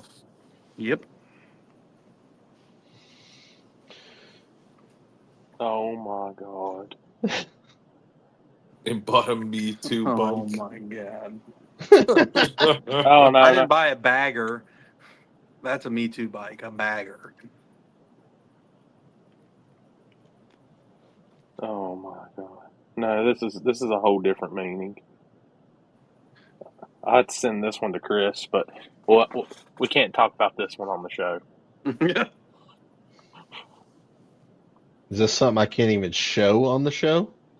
No, don't show it. We'll talk about it later. It's an undercover topic. Oh, I've seen that. Yeah. Yeah. Yeah. Yeah, I get you. Alex, I'll sell you a 21 Fat Boy Custom. Ooh. I don't no. No thanks. I don't have that kind of money. I don't have I think new it was, Harley money. Dad had a Heritage Softail, I want to say. Mm-hmm. That sounds correct. I didn't ever really get into the whole Harley community deal and stuff like that, so I don't know either. That's one thing. If you ask me, like, no idea. I just know they go brr, brr, brr, brr, brr, brr, and shit like that. Brother. Brother. Yeah, they sure do make a lot of noise. Hey, why aren't these people looking at us? We look all cool. Maybe we need to make more noise. Yeah, my uncle's got a Fat Boy and he drives it around like it's fucking fast. And I gabbed his ass with my GTI, my Turbo VR6 GTI one time. I was like, fuck, I thought that thing was fast. They're definitely not fast. No. No, they just make a lot of noise. Yeah. So, Alex, did you get a biker patch yet, or No. no leather vest? Yeah, I do have- he's got I a do black have a leather vest. vest. Oh. Yeah, I knew that. Gotta buy a vest. My buddy, when he got his custom, he bought like some custom fucking. I've always had street bikes. I've never had any Harleys or anything, but he went out and bought himself one of those custom. I don't even know what the fuck it was. I don't even think it was a Harley. It was like a Honda done up to look like a Harley. Instantly shows up with the fucking cock helmet on, the open fucking thing. He's got the leather vest, the leather pants. I'm like, bro, I ain't riding with you looking like that. You look like a giant dickhead. The cut off leather gloves, where your fingers Yeah, are out like the all the hole. shit. I don't know if he went to fucking Walmart and looked up biker costume, but it was the worst fucking outfit. And I'm like, no. We ain't riding together, not with you looking like that.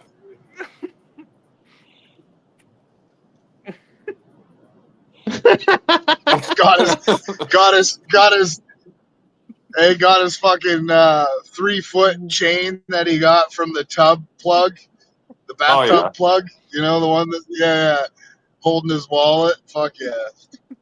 Gotta have that. You gotta put the tassels on the end, the leather tassels. Yeah.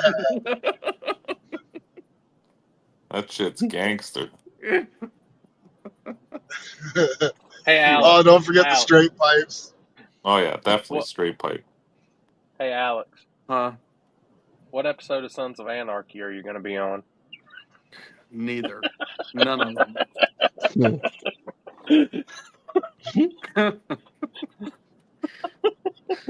Does it have a back whatever, back seat, back pad? I'll put a fucking picture of it up. Hang on. Oh. Hey, I was like, then at least you can ride Chris Alex around. Alex probably sits at the end of his bed watching Sons of Anarchy, praying. Just let me be like Jax, please. Yeah. Just one day, let me be like Jax. Last Tuesday, Jeff was like, man, I'm going to start calling you Jax from that one show on Discovery Channel. I was like, oh my God. Here's a good one for you. Oh, yeah. Oh, there we go. That was day one. That was day one. Let's He's see got day the two. OG prisoner outfit on. That was the second week. Day one, I had to fix it. There you go, Alex. It's Alex Teller. Big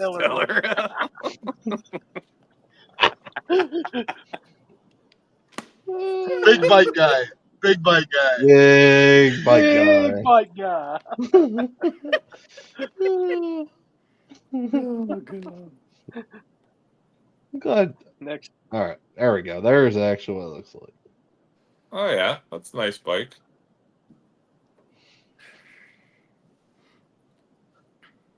You guys don't wear helmets in Ohio? No helmet law? There is no helmet law. There is no helmet law. Gotcha. Dude, that's crazy. Yep. I would not be riding any fucking motorcycle without a helmet, I'll tell you that. I agree. I don't care what the law is, motherfucker. I'm wearing one. Some people have never bashed their head before, and it shows. Yep. You know how much it hurts when you bash your head with a fucking helmet on, wiping out a bike?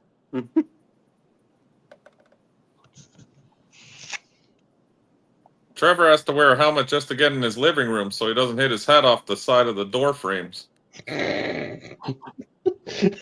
Buddy, your fucking head almost fills the full picture frame down there. What are you talking about? Look at the couch cushion. I can only see a quarter inch of the couch. You see that? Look at that beautiful fucking Yeah. melon. Battle of the big heads going on in here right Oh now. yeah, Yeah. we're like that fucking game. All right. We're punching the big heads. Last one for the night, since Chris. Oh god, My- you're still my working opinion. up there?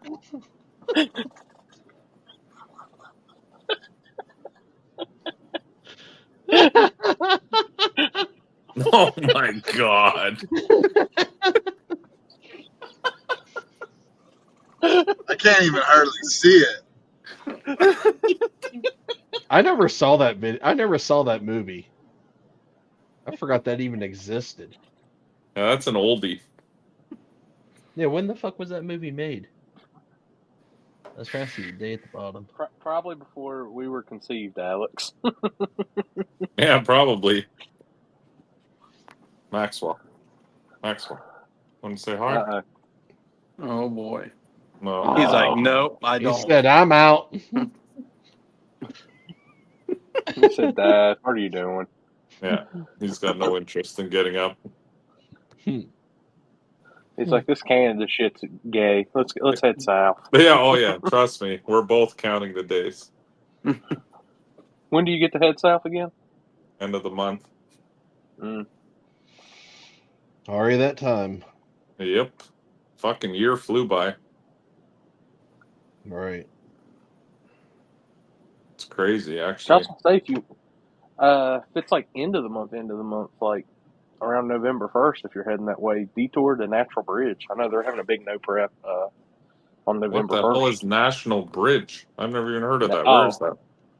It's in Natural Bridge, Virginia. It's right above Roanoke, Virginia. It is an old school ass sketchy track. Oh, really? Yeah. When is that? What day? They're having some classes on Halloween, and then November 1st is Small Tire. They're doing their version of True Street and something else. I'm going to go up there and film. It's 2.5 hours, almost From 3 from my Roanoke? house. I go through Roanoke No, from normally. my house. Oh, I'll send it to you. yeah, all right. It's a pretty cool little track. I'm always used to down race for there somewhere back in the new. day. From what I've been told, though, don't whatchamacallit, don't it's a little on the organization side, isn't the world's greatest, but they get it done. So Yeah, because your race is in that race in Georgia is November, ain't it? November 14th, 15th. That's what I thought. I'll be on Dragon Drive. There's so much going on in November now. It's fucking crazy.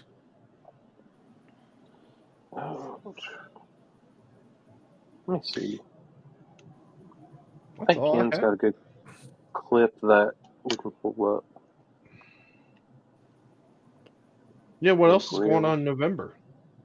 Well, down there's the truck event is November 9th at Immokalee, and then November 14th, 15th is Fall Brawl 4 in Georgia. Then now November 22nd, there's a no prep at Leadfoot City, plus now Immokalee's decided they're going to do their own no prep the same day themselves. I don't know who's doing it, the track or the owners or whatever. And then the 30th is Orlando backside with TRC. So it's a full month of shit. That's pretty much the beginning of their season. It's November time and all that. Yeah. Yeah. Yeah, Donkey Balls or Donkey, normally it says Donkey Balls, is right. No one will ever know who I am there. I'll just sneak in to daily.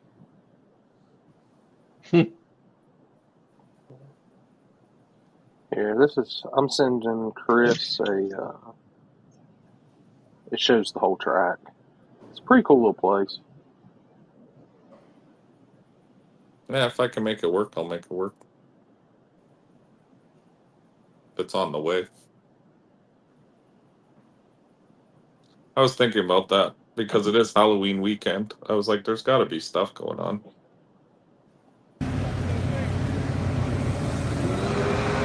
Yeah, on Lake Cumberland. Is that dirt? No, that's the track. Looks like a fucking dirt road.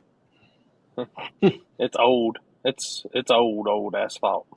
How much runoff is there?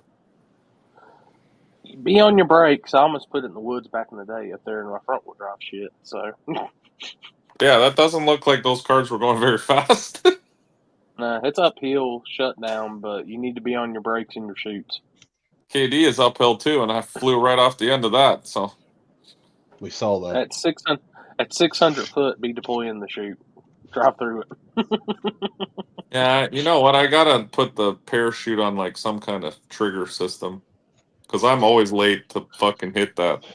I was about to say, can't you put it time based in the Holly? Yeah, I think you can. CO2? So I'll set it to 7.5 seconds, and we should be good. Did you say that's first weekend in November, Corey? Yeah. Yeah, Cumberland's that same weekend too. Yeah. That's probably where we'll be. Where's that? Lake Cumberland. Where's Kentucky. that? That's what? Kentucky. Oh, Kentucky. Is that the one Landon hosts, Trevor? Or whoever? Yeah. Him and Jeff. Gotcha. What's it called? Halloween Havoc? Yes. So many options. Mm-hmm. So much racing. Yeah. I sent you the details on that, though, on the first to you, Mike. All right. Boom. They have True Street, you said? Yeah, they've got their form. I think it might be Extreme Street. I'm gonna look for the rules actually on it. I mean, you fit them both. I don't think they have any rule against the wings. Oh, we're in with the wang. You hear that, Maxwell? Strap it back on. Big wings to the front.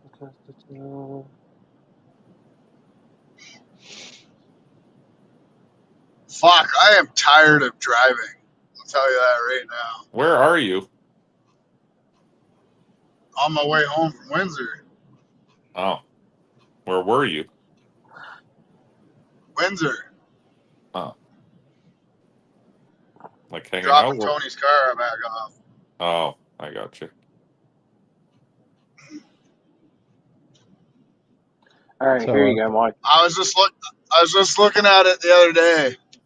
I put 9,560 miles on the motorhome this year. I put almost 9,000 miles on my pickup truck. I've put 14,000 kilometers on the Corvette since I got it, and I put 10,000 kilometers on my freaking Audi this year. Where the hell have you been going with the Corvette that you put 14,000 kilometers on it? Bro, I drive it everywhere, bro. Hold up. What? Just around town over and over again? English. Yeah, I go to London for please. dinner. I go what? 13,000 kilometers or 14,000 kilometers is like 7,000 miles, I think. You're close to it. Oh, Something that's like pretty that. ain't bad. I mean, that's a lot in 2 months of a car I drive that's it like to London. I go get food. I go to Windsor. I get food. I drive it all over town like 50 fucking times. I do massive burnouts everywhere. I don't really go many places here. I just hang out here. I'm never home, bro. I'm always on the road. Always. Yeah. What was it? I bought my truck with last July with like 20,900 miles on it, and I think I'm at 55,000 some change now. The motorhomes is what's crazy to me. Put that many, and that's miles, because the motorhomes in miles per hour.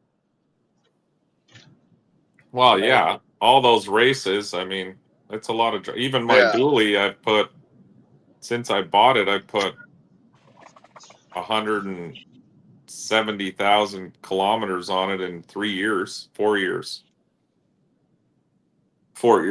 which is a lot, I think. And that's just literally pulling the trailer.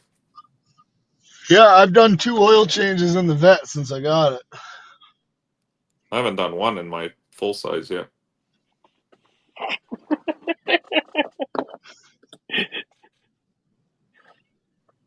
Communist measurements. That's right.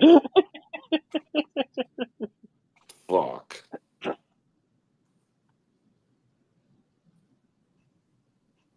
Oh my god. Nah. Hell, that's not. Yeah, I'm with y'all on that one. Trust me. But running anywhere this weekend, Mike? Or Well, yes and no. I was thinking about Milan because they added that True Street class, but now it sounds like it's going to rain, so I'm in no real rush to go anywhere. I got lots coming up, so taking a little time off isn't a terrible idea. No, that's what I was thinking too, to be honest. I want to get some things fixed on the car before it's, we get back into racing season. Yeah, I don't know. There's so much coming up that I feel like having to go out right now is not really that necessary. Yeah, if the weather changes, if you decide to go to Milan, I'll probably see you there. Yeah, I figured you guys would be there. Are you not going to KD? Mm-mm. No? No. Billy doesn't Not want if to go it's to going to KD? rain. No, I mean, even if it wasn't raining. I ain't really got No, he nothing to doesn't race. want to go to KD because fucking Milan's fast as fuck and he can run the numbers. Oh. So, Even if he wanted to go to KD, he really ain't got nothing to race. Why, the S10's down? Yeah, you heard it.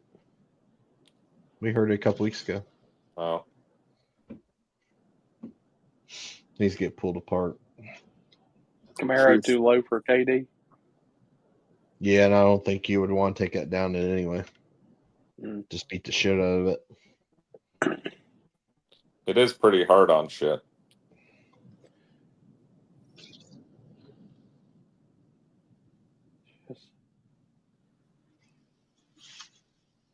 I tuned in until I just don't heard want you.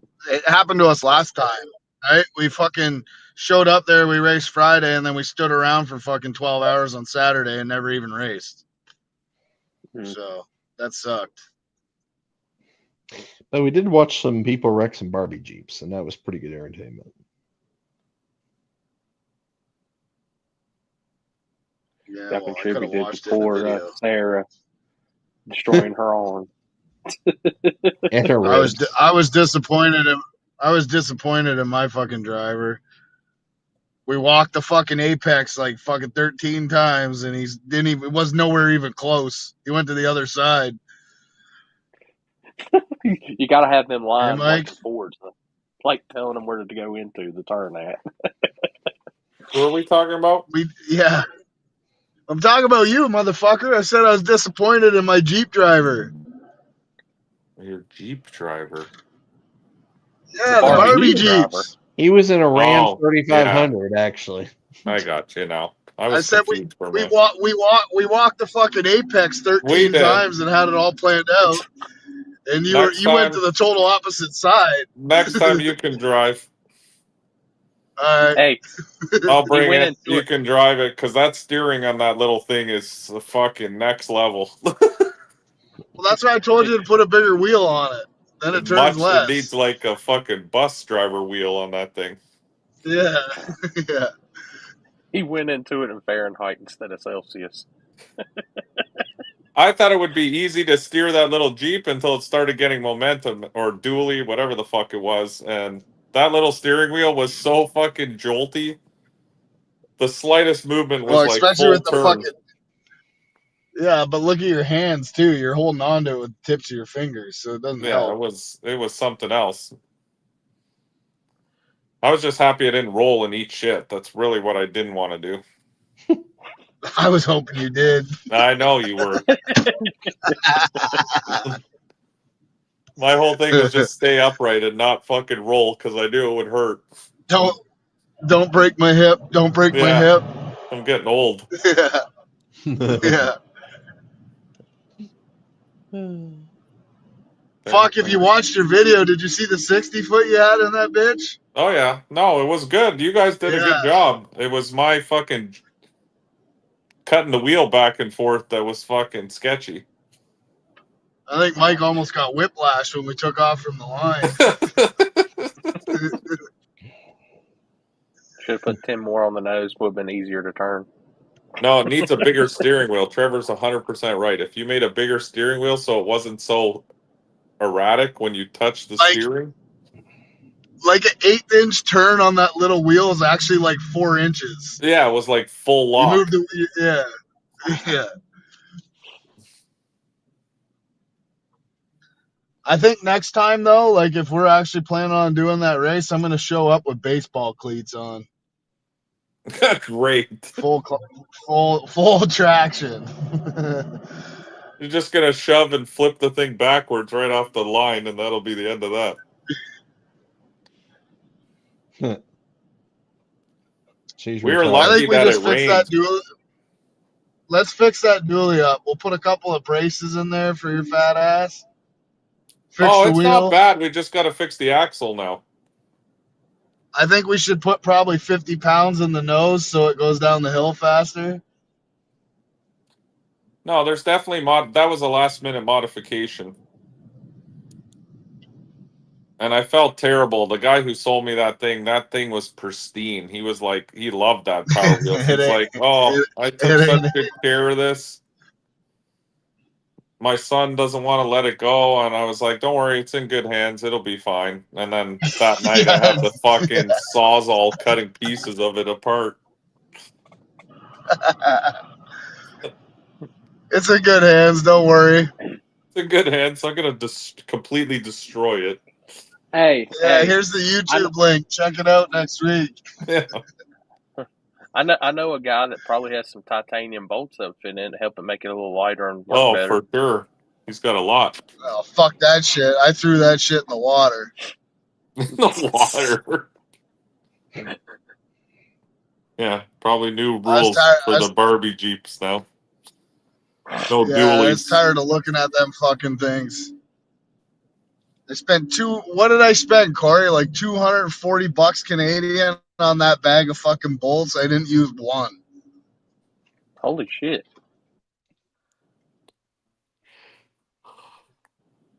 I mean, when we first heard about it and Happy was telling us, I was like, man, that's really cheap for all that. And then I looked, I was like, he ain't lying. I guess, I don't know. I know aluminum and titanium screws for my shit ain't cheap at all anymore. Well, they sell it by the weight, right? They don't sell it by the size and thread pitch. So you buy a bag, it's a 25-pound bag or a 5-pound bag or whatever, and it's this much money. So, I mean, it could show up and it'd be nothing, to be honest. Just be a block of titanium. No dually Barbie Jeeps bullshit.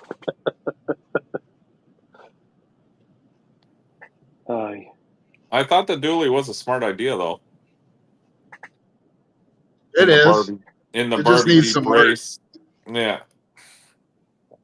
You got good wide stance in the back. What if you dualied the front so you got a wider stance in the front to help with the turning? Yeah, that could help too, because the dually's kind of like the old school 3-wheeler. When you start turning tight, it starts leaning into that fucking. That's not a bad plan at all, actually. I'd have to look into that. It just looked like that old Bigfoot monster truck with the 4 tires on it. Yeah. Mm-hmm. Yeah, definitely needs a big wing on the back. We're going to have to mount that for sure. Here you go. Solid axle it. Like, get a piece of metal, like tubing, run it through, make it a It's already solid axle. It was solid axle, but the axle wasn't thick enough for my fat ass, so now it's more of a moon shape. Quarter-inch fucking rod. Now it's more of a moon-shaped axle. It's pretty. I'm just happy it made it down the whole hill and didn't fucking come apart. Yeah. Now it can live to race another day. Yes, it's sitting in the yard here ready for its rebirth for next July.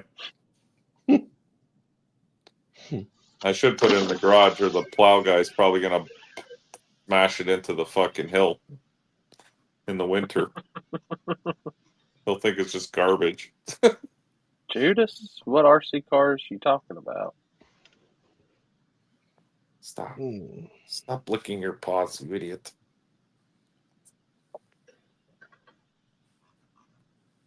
He says, I need a snack, Dad. Go get me a snack.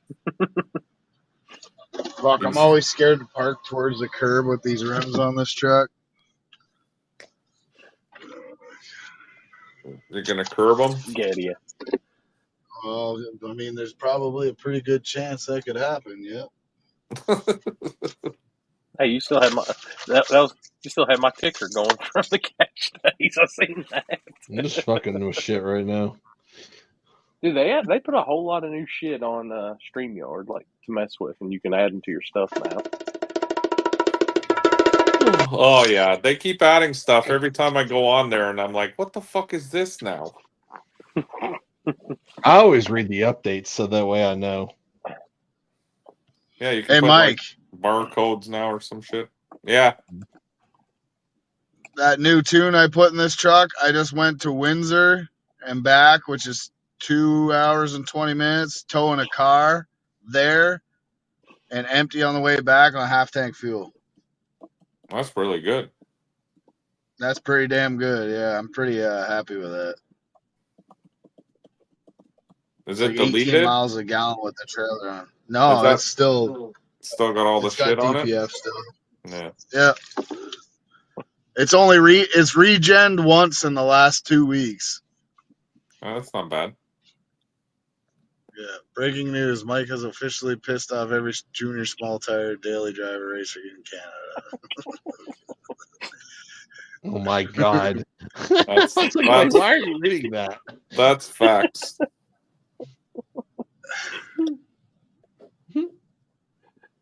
Yeah, I don't know. People really have this thing. They really want to see my truck just in small tire. I don't know what it is. Like they hate that it can be in anything else. I don't know why people get so mad about that.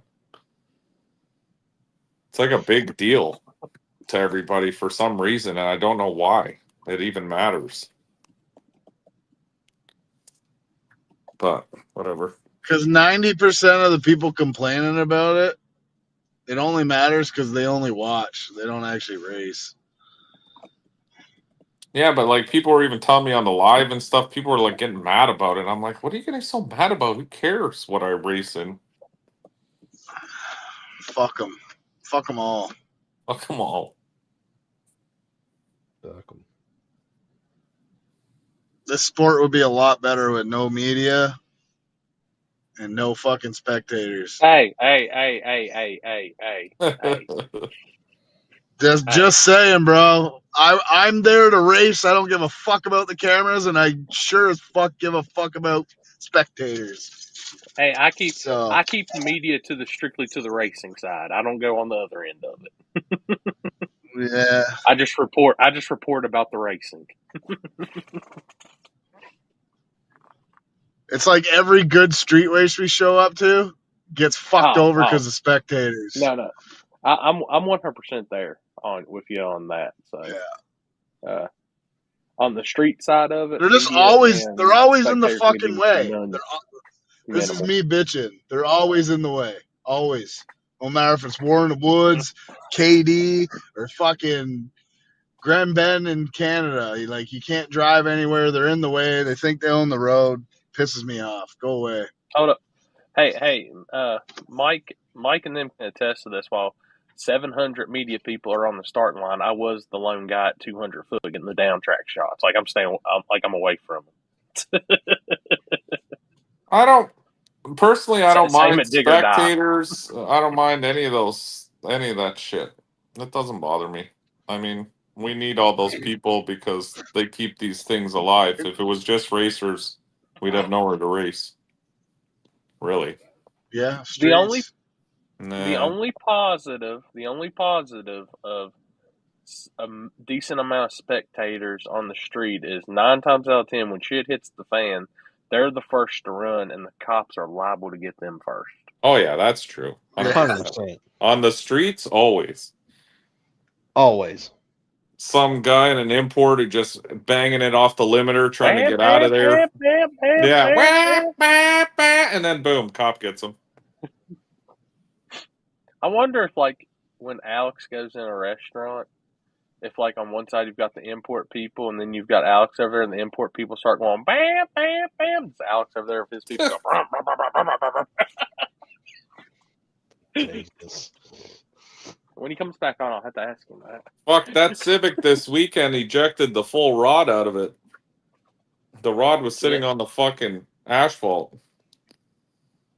Was We had that- impressive. We'd had that happen a couple times this weekend.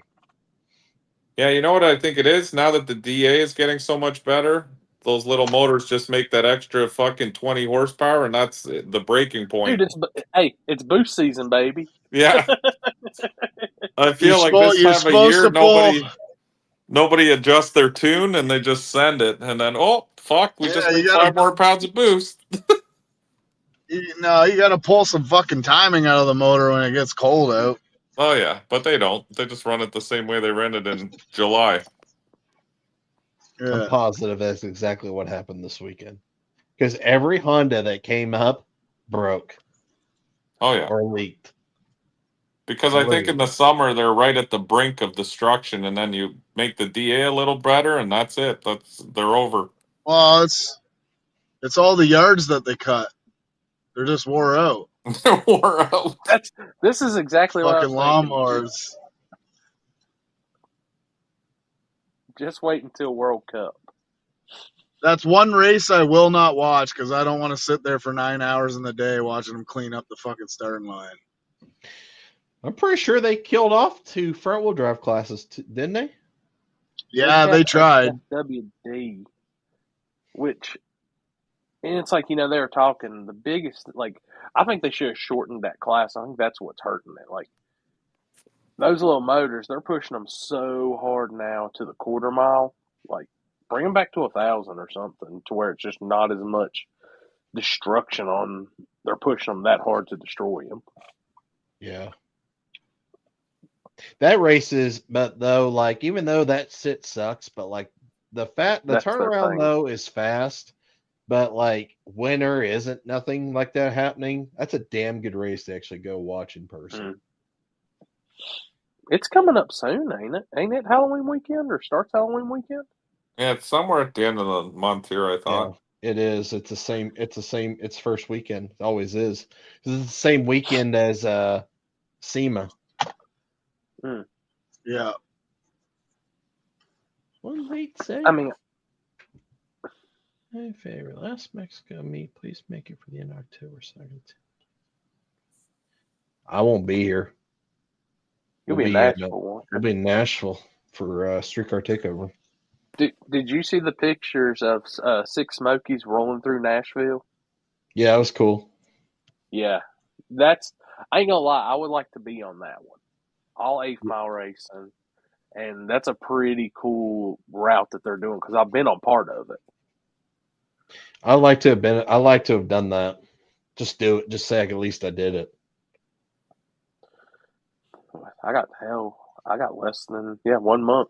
We'll be doing Southeast Street and Yeet, so Hey, Chris, Yo, you need to take that fist pumper 5000 off your name now. no. Yes, you don't do it anymore. It's obsolete. They get he one does fifth one pump. pump, Tony. One pump. You're never gonna. You know what fucked You're me never all gonna up? bring it back. The multi pump. I hurt my arm, so I can't do that anymore. A pump too I'll much. tell you what fucked me up when You heard Chris me? flags is he doesn't look at you. when he's fucking bringing you in, he just looks at the ground and just Hey. brings you in. It had me all Hey. fucked up for a second. Hey,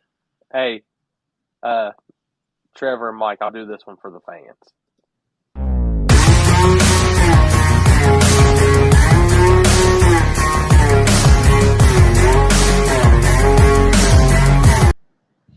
You know, I was so excited when I went to Ohio. What race was that? And Chris was flagging, and I was like, "It's about. I'm finally gonna get to see the fist pumper 5000," and it was weak sauce. I was so disappointed. I was like, "That still got the other isn't arm, how it Chris. goes." It just doesn't feel right. Think of all the cardio. You're missing out on all that cardio. Right. It doesn't feel right. It just doesn't feel right, he says. Yeah. It's like, oh, I do it with my strong hand. Chris has a girlfriend now, so all the fist pumping is gone. But do I? Or maybe you don't now. I don't know. I can't keep up. Yeah. He's like, either way, the fist pumping stays. Yeah, that never leaves. Oh My God. Oh my God. Fuck, man. The leaves are down. The leaves are coming down, Mike. We're fucked. The season's over. See? Halloween Havoc, October 31st to November 1st. Friday night, backside PYLP. So the 31st. I'm going to say this just to Landon once. Thanks, Tips. Where were you 5 minutes ago when we were talking about it? Or like 15 minutes. Yeah. Yeah, I think we're planning on being there unless we decide to go 5K guaranteed. Unless we decide to go a little further west for some Mexico action. Further west. Mm-hmm. Yeah, supposedly there's a pretty good street race coming up. Oh yeah? Yep. That's a hard choice then. That's what I'm saying, dude. I mean, I hurt my shoulder whenever I was helping with that transmission.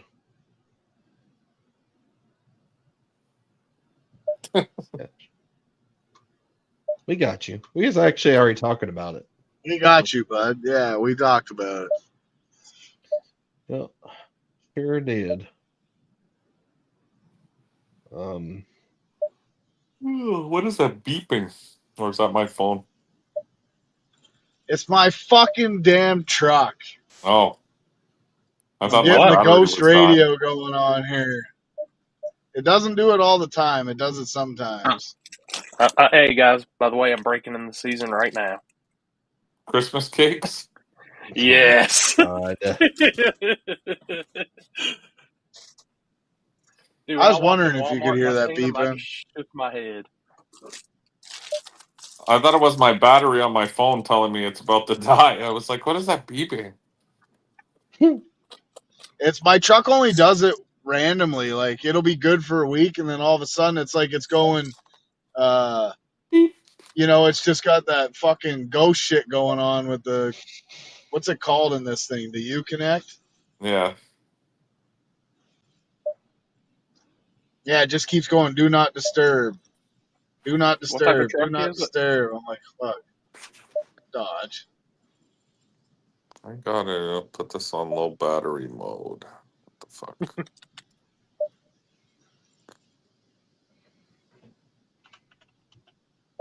Settings, battery.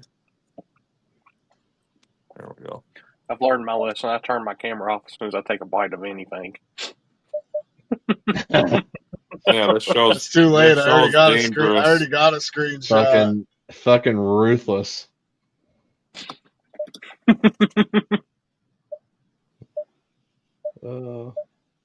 Holy fucking shut the fuck up. Yeah, I was gonna say, now it's just like constant beeping. It's like it's got a fucking tracker on you.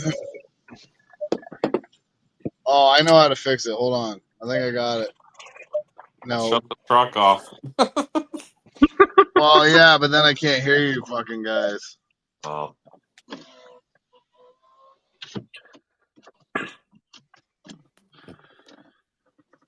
What's your problem? Not comfortable? Move over, fat ass. Truck's heart monitor. Yeah.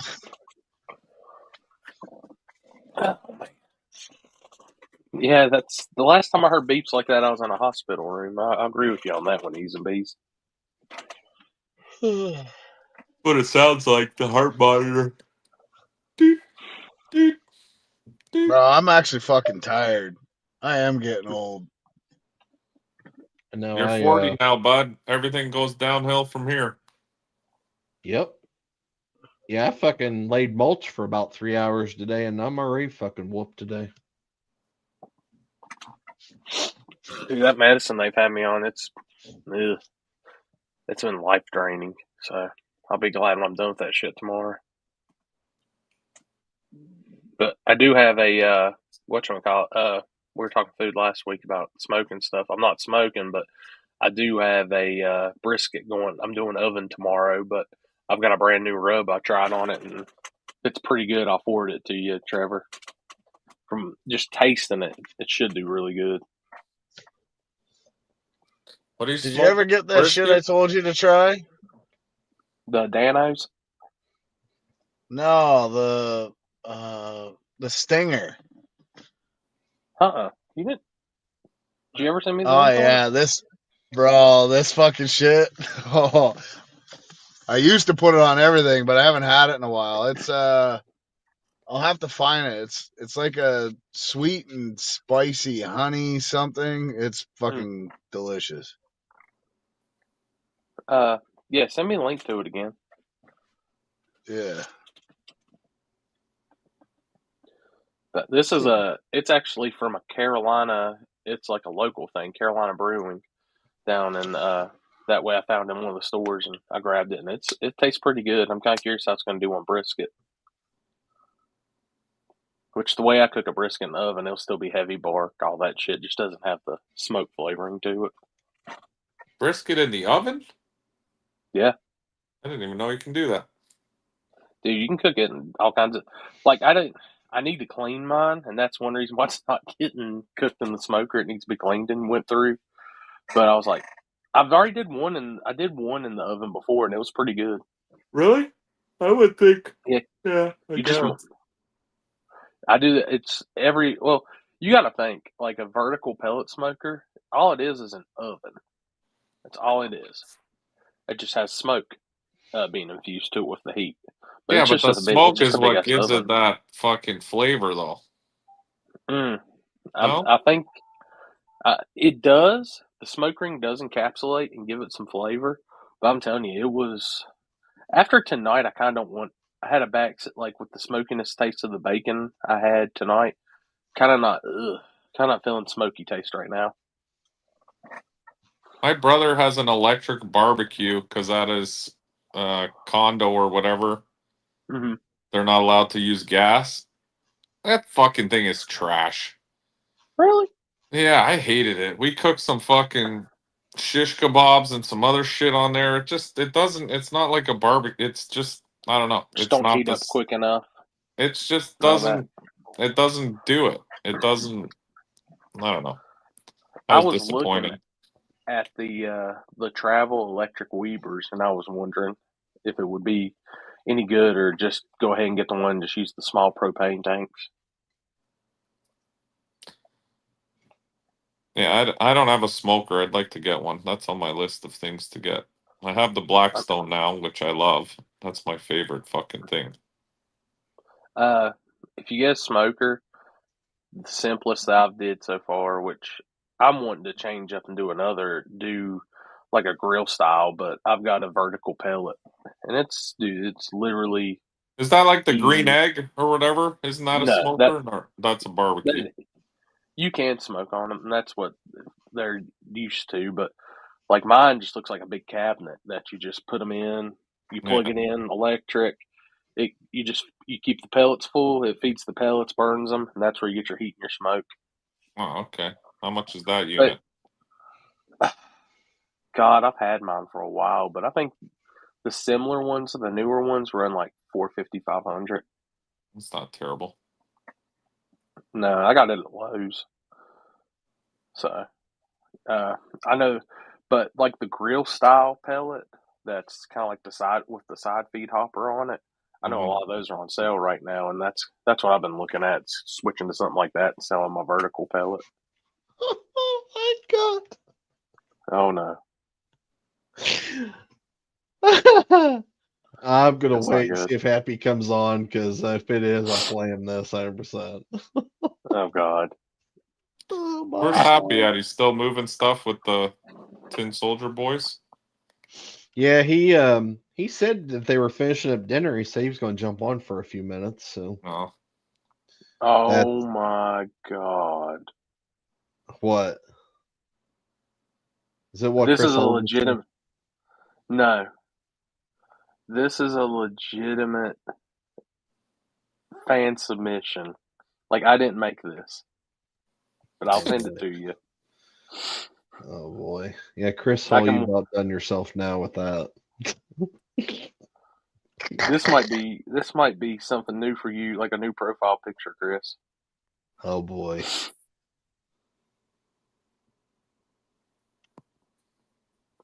Oh Jesus Christ! Who in the fuck made that? Fan submission. I didn't make it. I'm having I'm out of. I'm gonna have That's definitely nightmares now ChatGPT. I'm gonna have nightmares now from 3 years ago that I did this, I think. Mike will enjoy this one. oh my God! I still have. Oh, I still have some of the originals I do have- too. that have been modified. Oh my god. That's fucking Folks, funny. we are showing you the real reasons you need ChatGPT right now. Yeah, for real. God. That's fucking funny. That one got sent too. This is also a legitimate fan submission, not made by me. Not made by me. I like the disclaimers. Disclaimer, I have nothing to do with this. Yeah. I had nothing to do with this one either. No big wang gang. I can't see who that is. Oh, I can't zoom in. I don't know who it is either. I think it's random people. Oh, gotcha. I used to be on the no big wang, but hey, it is what it is now. Dude, it blew my mind Yeah. that it actually worked on that RC car. Well, Like, I mean, no. the data doesn't lie on a car, so Yeah, I mean, it would work on anything, really. I have a custom 3D printed one getting built right now and shipped to me for my other car, so it fits exactly how I need it to be. What do you think the over-under will be for next year with cars flipping?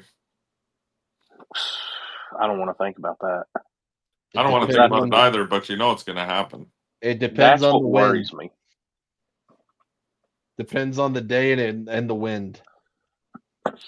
Yeah, like any track that has any kind of uphill shit going on, and if it's windy, like forward wind, whatever you want to call it, headwind, you're going to see some shit. Yeah. That's for sure. Speaking Interstate wheelies. of Six Smokies, did you see that car that took the tree out today at the track? No, I know it's a gasser, but I read about it, but I hadn't seen it. Yeah, I just seen a video of it. I think it was doing a dry hop, and it like dry hopped straight into the tree. Oh fuck. And they were arm dropping the rest of the day. Well, when they went to arm drop, how did they get tickets? That's what I was wondering. I mean, Because that's the whole purpose of that thing's turning in a ticket. right. I wonder if they just ran it like the tree was there and kind of did like the whole stage bulb deal where like the thing goes green and you go off the arm. I don't know. I mean, at that point, you got to throw out the whole reaction time rule, because isn't it sick that's got the you have to have a quicker than a 1 second reaction time, or they add time to your ticket? I have no idea. I mean, I know there's some. I've read people complaining because it's 8th mile, like the bleachers are complaining, but it's like I think this shit would be way better as 8th mile racing, anyways. I know that's what the discussion got really big after Hot Rod Drag Week, because people tearing up wrecks and having to run, like blowing shit up and all that. They're like, why don't we just make this 8th mile for these certain classes, so it's not. I mean, I get it. The whole thing's about torture, streetcar, blah, blah, blah, and this and that. But, I mean, I'll straight up say I think 8th mile racing's, quarter mile's cool and all. Yeah, big mile per hour, big cool ETs. But I like 8th mile racing. I think you would see a lot of cars still live, and it'd be more of a competition if they did that.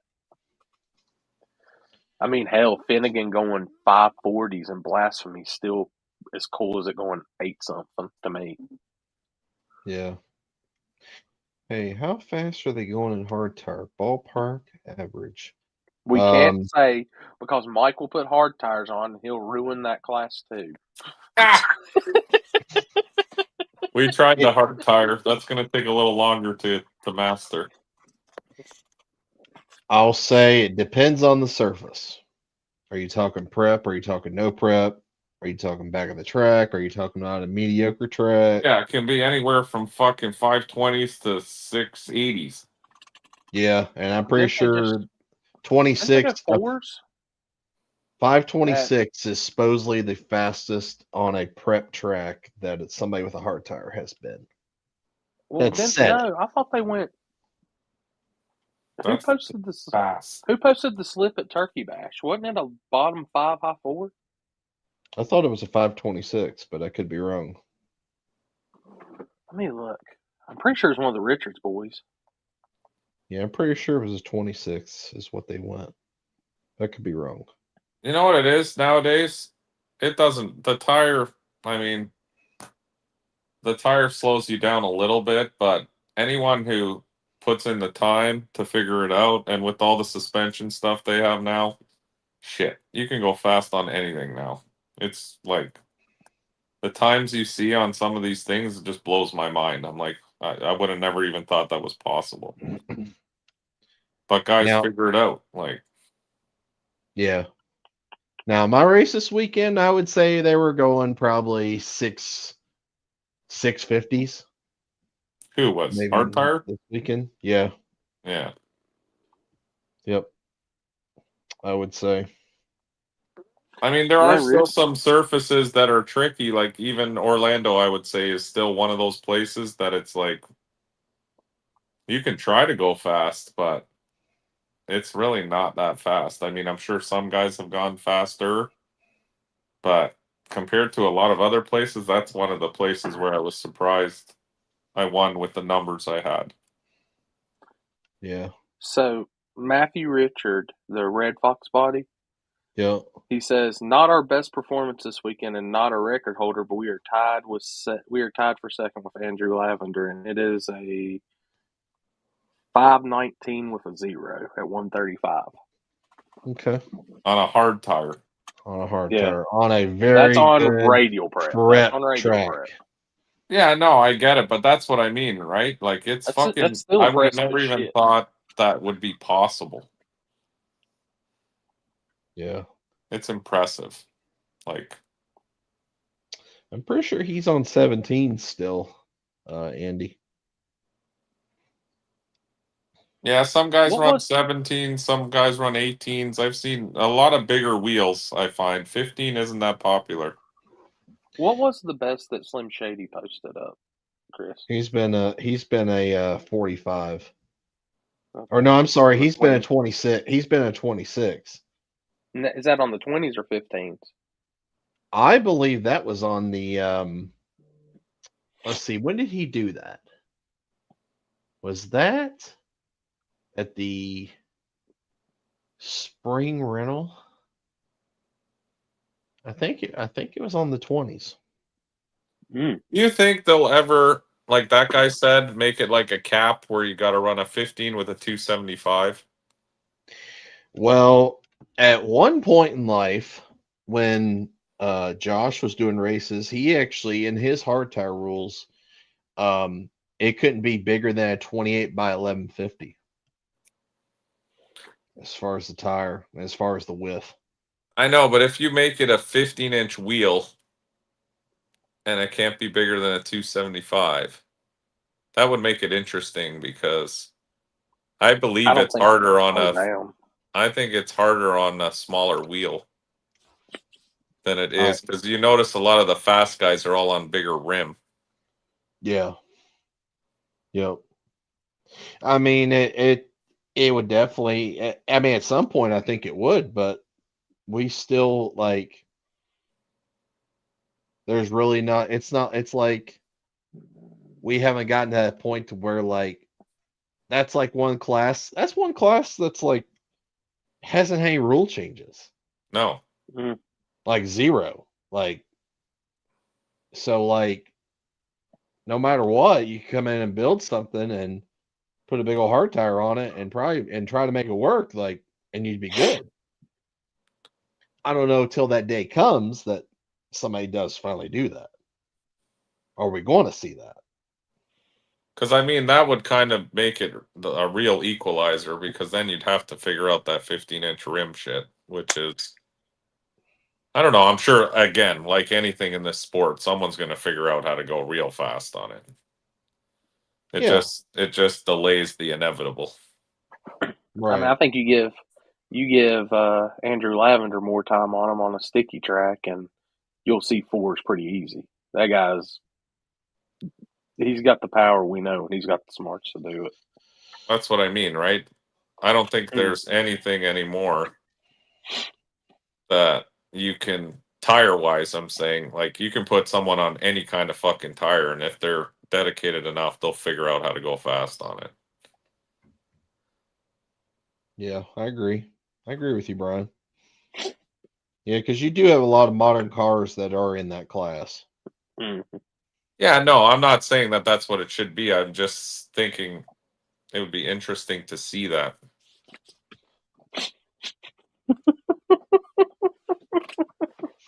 I'm gonna tell you the first time I that's ever for seen sure. Meth Stang when he came to Knoxville, and that thing rolled around the corner and it had the big 20s on the back of it, and I was like, "What is this guy thinking? This thing ain't gonna move."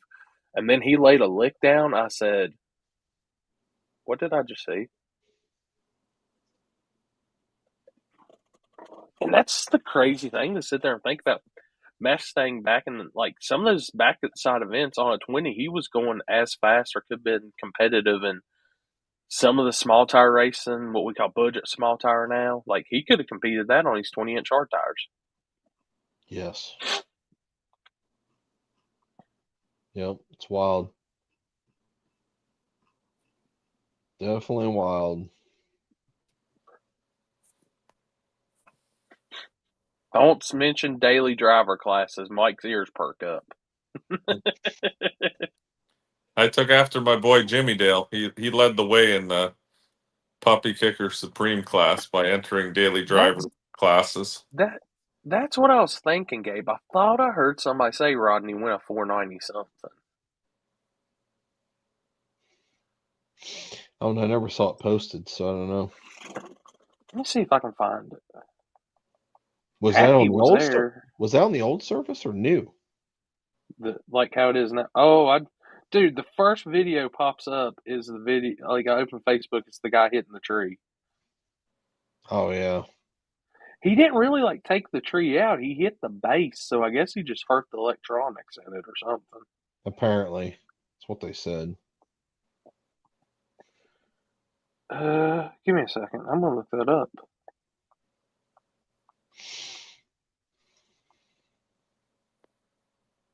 Is Mike? What does that say? It says, is Mike on the deal with Tin Soldier on the big Wang lockdown?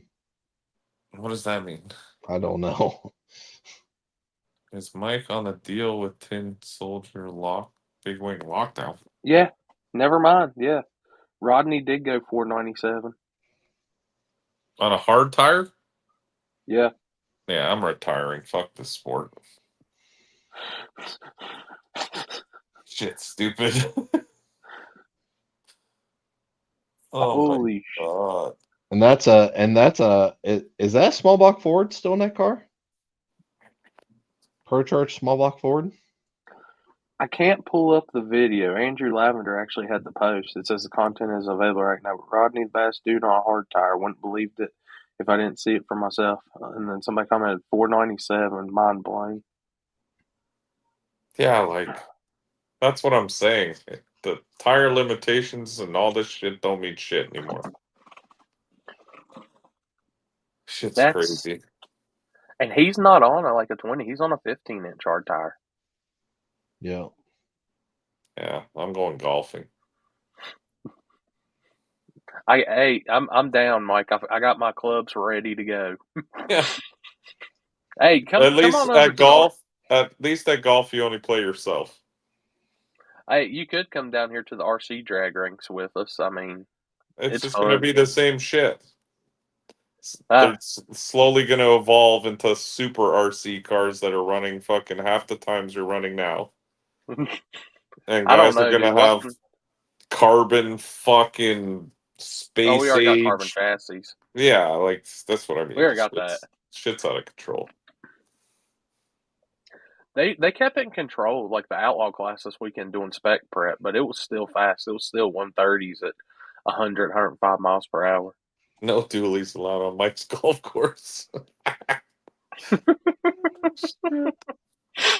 You know what I find funny? Always on the internet, whenever I make a comment, it's instantly, oh, this fucking guy's crying. I got that again today when I was laughing at the rule change. And I'm like, that's not crying. Do people not understand what crying is? I'm not crying. I'm fucking laughing. I find it humorous myself. Hey, do this, and this will be. Is your Facebook page monetized? Like you get paid Yeah, off the posts and all that? Yeah. Talk that shit. Just let it. If they're going to constantly do that, at least make some money off the clicks. I know, for real. I just always find it funny that they're like, you're crying. I'm like, I don't really cry about anything. I don't give a fuck. I just post shit because I post it. That's what I do. Crying would be like writing a long ass fucking speech and fucking whining to people behind the scenes. I don't do that. I don't give a fuck. Damn, Mike, why you got to give me ideas? Yeah. Put a big baby with my face on it. I think I've got one Chat GPT left. I didn't make those use, earlier. use your final credit. For my 24-hour period on Chat GPT. That's true. Girls are cats. See? Crying about crying right now. That's what I'm doing. Constantly crying. But I sleep great. For someone who's crying a lot, I really don't lose much sleep over anything. I find the internet humorous myself. I mean, you always got to have the antagonist and the protagonist at this point. It's a lot of people don't believe it, but having somebody that has a different opinion on the stuff that's going on is good for the sport. If everybody agreed, then something would be really funky going down. I would rather put shit out publicly on how I think about things than the people who are in the background fucking manipulating everyone behind the scenes. Do you know what I mean by that? There's a lot of people who cry in the background and, they're always trying to push for something, and you'll never hear it from their face. You'll only hear about it in the shadows, and I hate that shit. I'd rather just say what I feel out loud, and if you don't like it, well then you say your opinion, I say mine, and we move on. Yeah, there's definitely a lot of that. Oh, there's a ton of it. I hear about it all the time. I don't know. I'd rather just say my piece online or make a post about some bullshit, and then people chirp, and then we move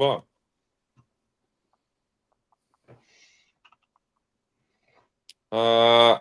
I haven't done anything since the latest post. I've been actually just driving that truck around, enjoying it. Over the winter, I'd like to put that truck in hard tire locally, but it's not going to be competitive to travel. What? Does anything? That's I Mike saying missed. he's going to hard tire. That truck is 4-second capable, people. Yeah, no, definitely not. That's junior hard tire. Yeah, if they make a junior hard tire on 22-inch rims on lowered 1500 class, I'll definitely be a contender in that. Like I'm sitting here thinking, we've seen that. Oh, Jeff Thomas. Oh shit! Gang, gang. What are you How come? doing? Hey, buddy. Just stop to say hi real quick. Oh, well, hello. Nice to embrace you You with guys our hear me? freaking presence. Yeah, you guys? Likewise. Can you hear us? He's got a little lag. What am I? Or is it What's my a good phone? word tonight? Let me see if Just I need to talking put about. my. Oh, and he gone. Oh, I'm here. He's still Oh, and he's back. I was just making just sure my talking Wi-Fi about hard was tire on. cars going fours and stuff like that. Actually, I did come on here because I did have one thing to talk about. But you guys maybe already talked about it. Did you see that video Donald Long put out? I think it was on Wednesday. Oh shit! Is there a delay? A little one. He's just got a little bit of freeze up, but your voice is on point. It's just your picture freezes every now and then. That's weird.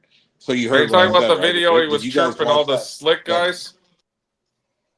Oh, shit. I can't get out of full No, screen. no prep. Said no prep's dead. I mean, Oh yeah, no prep's he dead. said no prep is dead.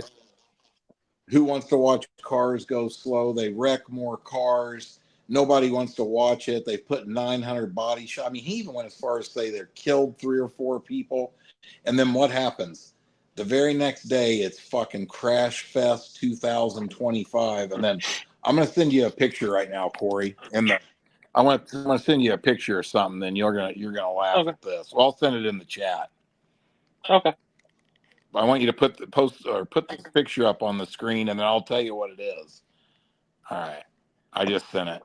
I'm definitely putting this on the screen. I can tell you that right now.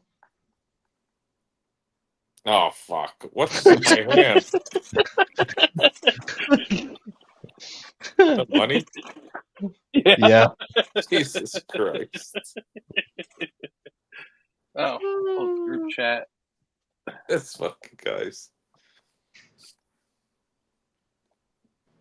Yeah, it was definitely light on that side. Why? Which I'm very surprised. There ain't 200 people there.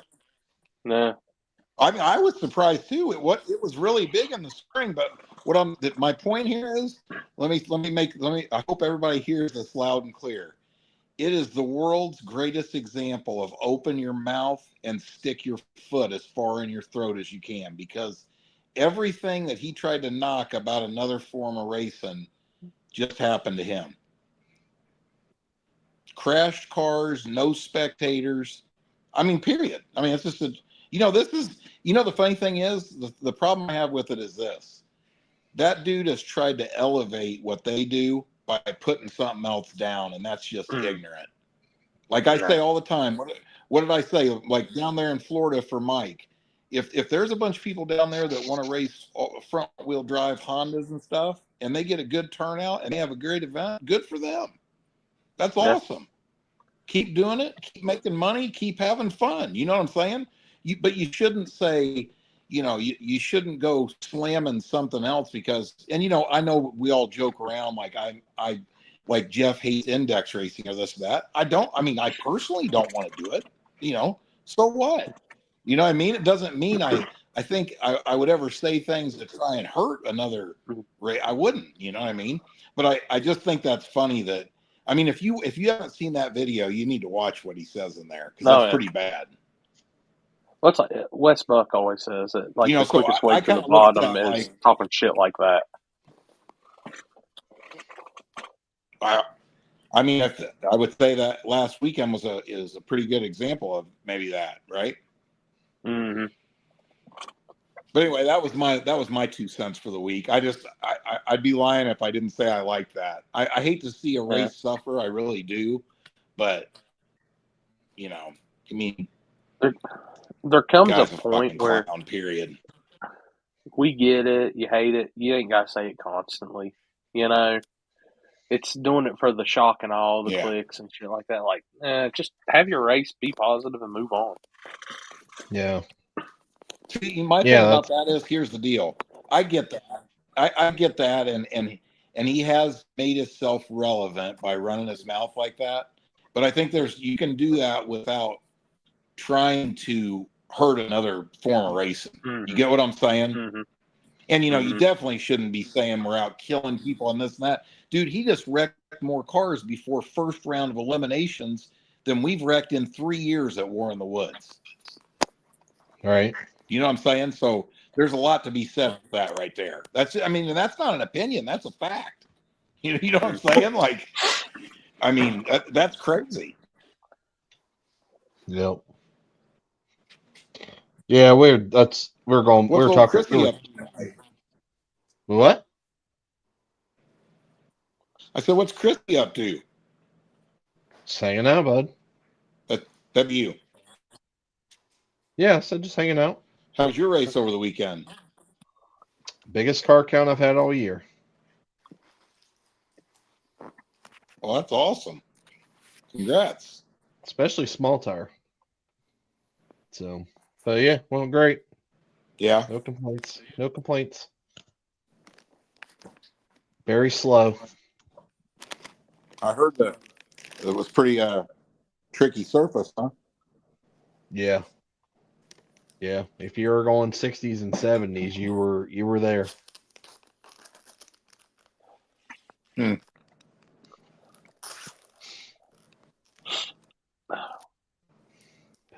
That's what's crazy watching that everybody video, because you think that surface would be fast. Yeah. What did you say, Jeff? You're not coming to KD this weekend, are you? As far as I know, Chris? right now, no. I think we're going to Milan. Gotcha. Are you coming to KD? Well, I'm trying to. Yeah, I'm busy, man. Dean's on vacation this week, and so you know how that works. Of course, he goes on vacation, and I get slammed with work. But I haven't even gotten the car out of the trailer since we're in the woods. I ain't gonna lie. So but I got a lot done today, so I'm planning on getting it out tomorrow. Nice. You coming to KD, Mike? No. I got a lot in November going on. I'm hanging around here Florida, until November. Sorry? Oh, gotcha. Yeah, hopefully Larry Houck just messaged me and said, "Hey, Chris." Yo. Larry Houck just messaged me and said, "You're incorrect," and sent me a picture of a draggy. Oh, I know he went faster. Yeah. Oh, I'm aware. Was that on the back tires through the finish line or the front tires? His finals pass was was he wheeling through the finish line? He did 1 point, yeah. He went from I didn't get.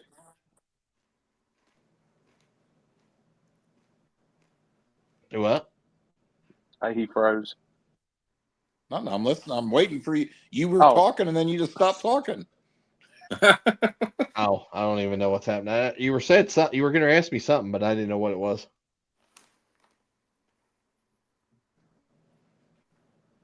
No, Chris, you said he went from, and then you stopped talking. That's what I heard anyway. Oh, yeah, that's right. Yeah, he went from wheeling in the finish line to almost putting it on the bumper on the starting line.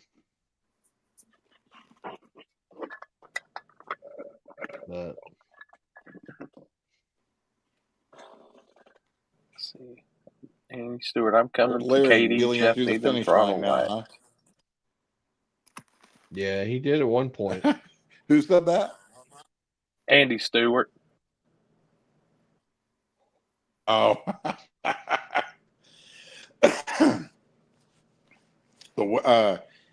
It was showing. I looked at the weather for KD. It's showing like some rain Saturday, but it was zero accumulation. Or it was like 0.05. It was no accumulation. So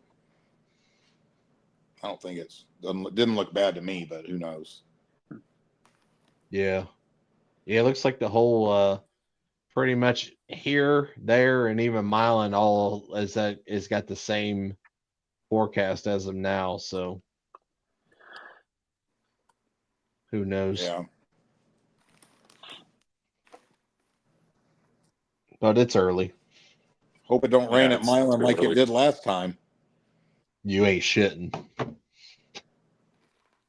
We'll be going to get some boats.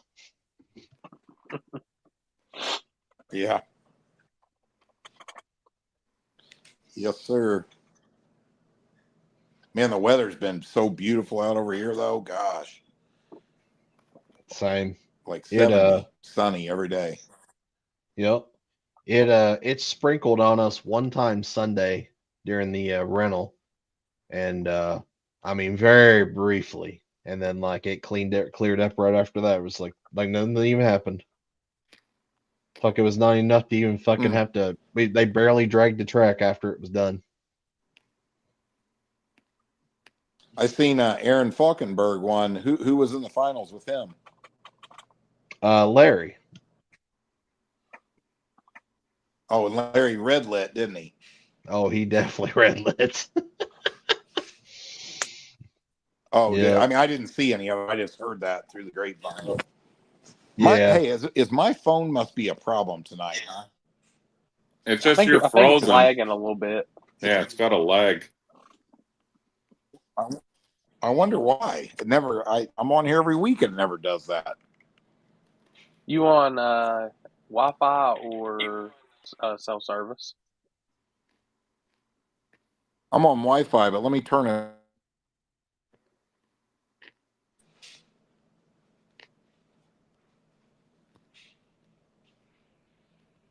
Is that any better? You spoke before your mouth moved.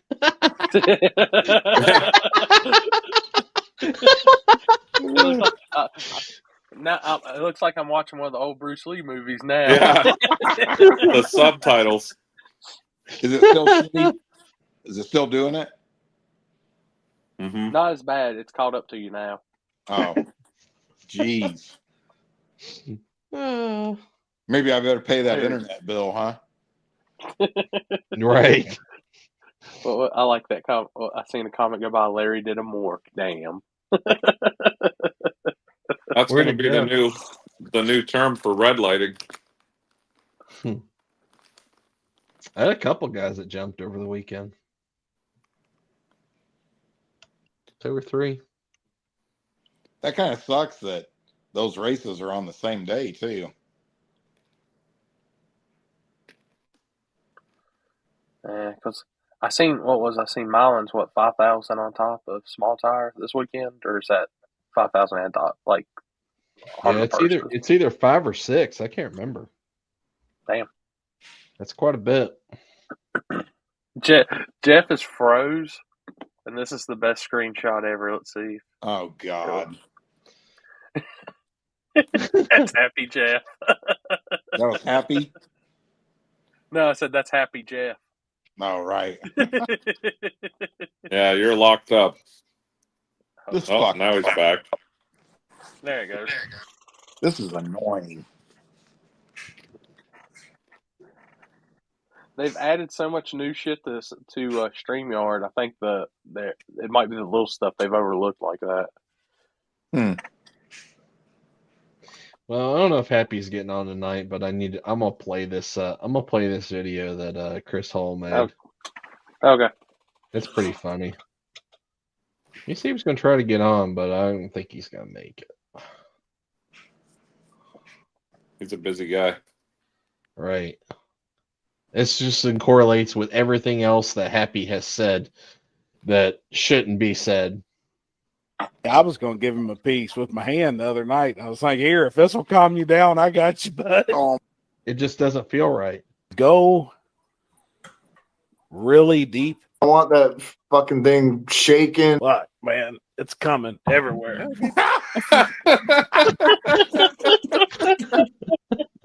That last line's the best one by far. Jesus Christ. You really have to be aware of what you say because it'll get clipped and put into something that really portrays you in the wrong light. You know, way out of context. There was no other way I could say it. Like somebody said, "Oh, you should fist pump with your right arm." Like I can't do that. I'd be like I'm punching air. I'm surprised you're not coming to KD though, Mike. I'm more of a once a year kind of person for that race. Yeah. I do the one in July always. Same with your race. Like I try to at least make one of them. I'd like to make two, but those trips are very expensive for me, at least from here. Yeah. So I like to, hit one up a year. Can always count on you. But I love KD. It's an awesome race. If I could go to every one, I would, for sure. Yeah. God. So hopefully the weather holds for you guys. I'll tell you, I don't want to go to another race that gets rained out. I've had enough of that this year. Yeah, that's a real piss off. Yep. Been a lot of that this year. Yeah, I mean, and it doesn't look great right now for this weekend, but we'll see. I mean, it didn't look bad to me, but you know how that is. It was beautiful at Milan last time, and then look at that. You needed a boat to get out of there. Oh yeah, that was crazy. That was wild. Never seen so much rain come down in a fucking hour and a half. Was it even that long? I'd probably being generous. Yeah. Maybe an hour. Yeah, it probably was an hour. I would say it was an hour. I mean, I got into my truck and the ground was completely dry. When I jumped out, there was 8 inches of water. It was up above my ankles. Well, maybe 6 inches. Yeah. It did cool it off nice, though. You remember how hot it was? Oh, yeah. It was fucking miserable. It was miserable hot. It barely started to rain. And I told Dean, I go, let's get in the truck and turn the AC on. And while we were sitting in the truck, the downpour came. And by, maybe 30, 40 minutes later, it was like, jump out of the truck and it's a lake. But it was nice. Yeah, it was cool, though. Cooled off a bunch. Yeah, because I remember after our run, I came over to you because you were standing under the tree because you were sitting in the lanes right after that Mustang had wrecked. Yeah. I was like, fuck. 3 more weekends of racing for me and I'm done. The next 3 in a row. That's the kind of the plan. And then I'll be busy starting to build the new shop and everything. So I won't have time to do nothing.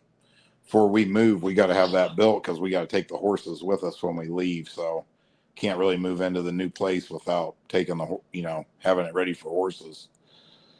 Right. So I'll be working like a dog.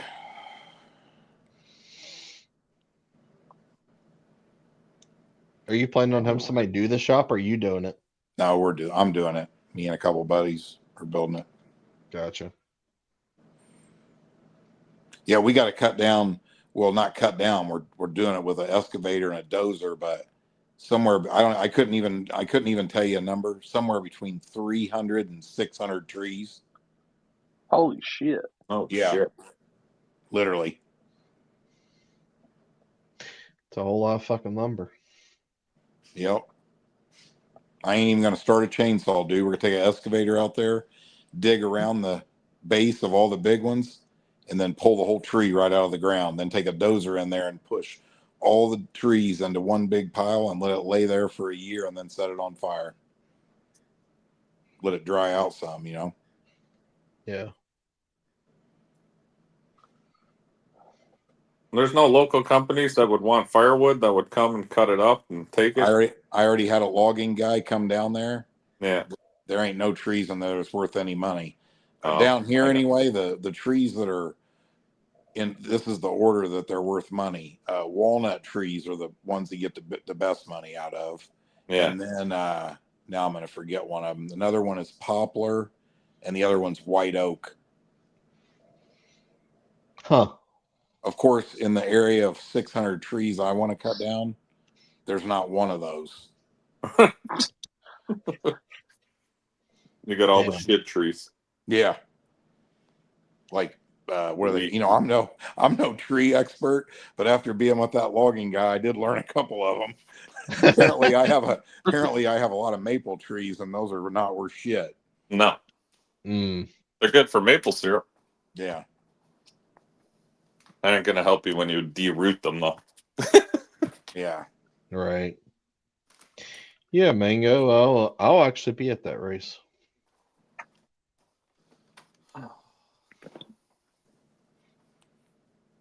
Yeah, that race looks pretty cool. I talked to Billy about that, Chris, because I was like, that's because, see, dude, I'm at a point right now. I mean, I lived the better part of probably 25 years of my life, like never missing a race. You know what I mean? Like, and if I did miss a race, I was not happy about it and depressed, right? And now, finally, at my older age, now I'm kind of like, which doesn't mean I don't still love to go racing and, you know, not competitive about it, but I'm just past that now. You know what I'm saying? Like, normally I would have never missed, I would have went to your race Saturday, you know what I mean? But with doing this house deal and everything else, you know what I mean? It's like I've almost grown up a little bit, but that kind of sucks because I thought that Nashville race looks pretty cool. That'd be something fun to go do, something different. But it's on the same weekend as the arm drop, and I've never been to the arm drop, so I was like, I want to go to the arm drop this year. You know what I mean? Yeah. Yep. Yeah, I wish they weren't on the same weekend. Yeah. Same thing, dude. I just saw, which they're not even on the national schedule. Salem's having a race the same as us at Lake Cumberland. They It's have a like, race every weekend, it seems I like. know, yeah, but I mean, they've got one, and they're giving away a fucking enclosed trailer to Small Tire and True Street to the winner. Really? Yeah. Jesus. Wow. That's hard to fucking pass up. Especially that. Nah.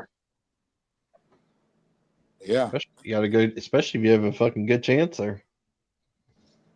Yeah. I mean, I'm just saying, you know, man, you know, when somebody has an event, you know, I mean, I'm not saying Lake Cumberland's the hugest event of the year by any stretch of the imagination, but it's been on the schedule since PRI last year, since Kara dropped the schedule. You know what I'm saying? Like, Mm-hmm.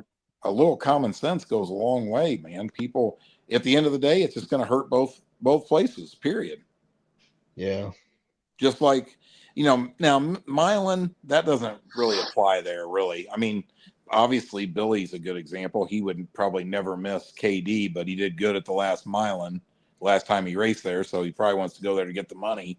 But, you know, besides that, I mean, a lot of usually at Milan, I mean, that's a lot of local guys. Yeah. Yeah. I'm sure it will be again. Yeah. Oh yeah. It always is. Yeah. Yeah, I'm sure you might see a few guys that would go to KD and they'll go to Milan this time around, maybe.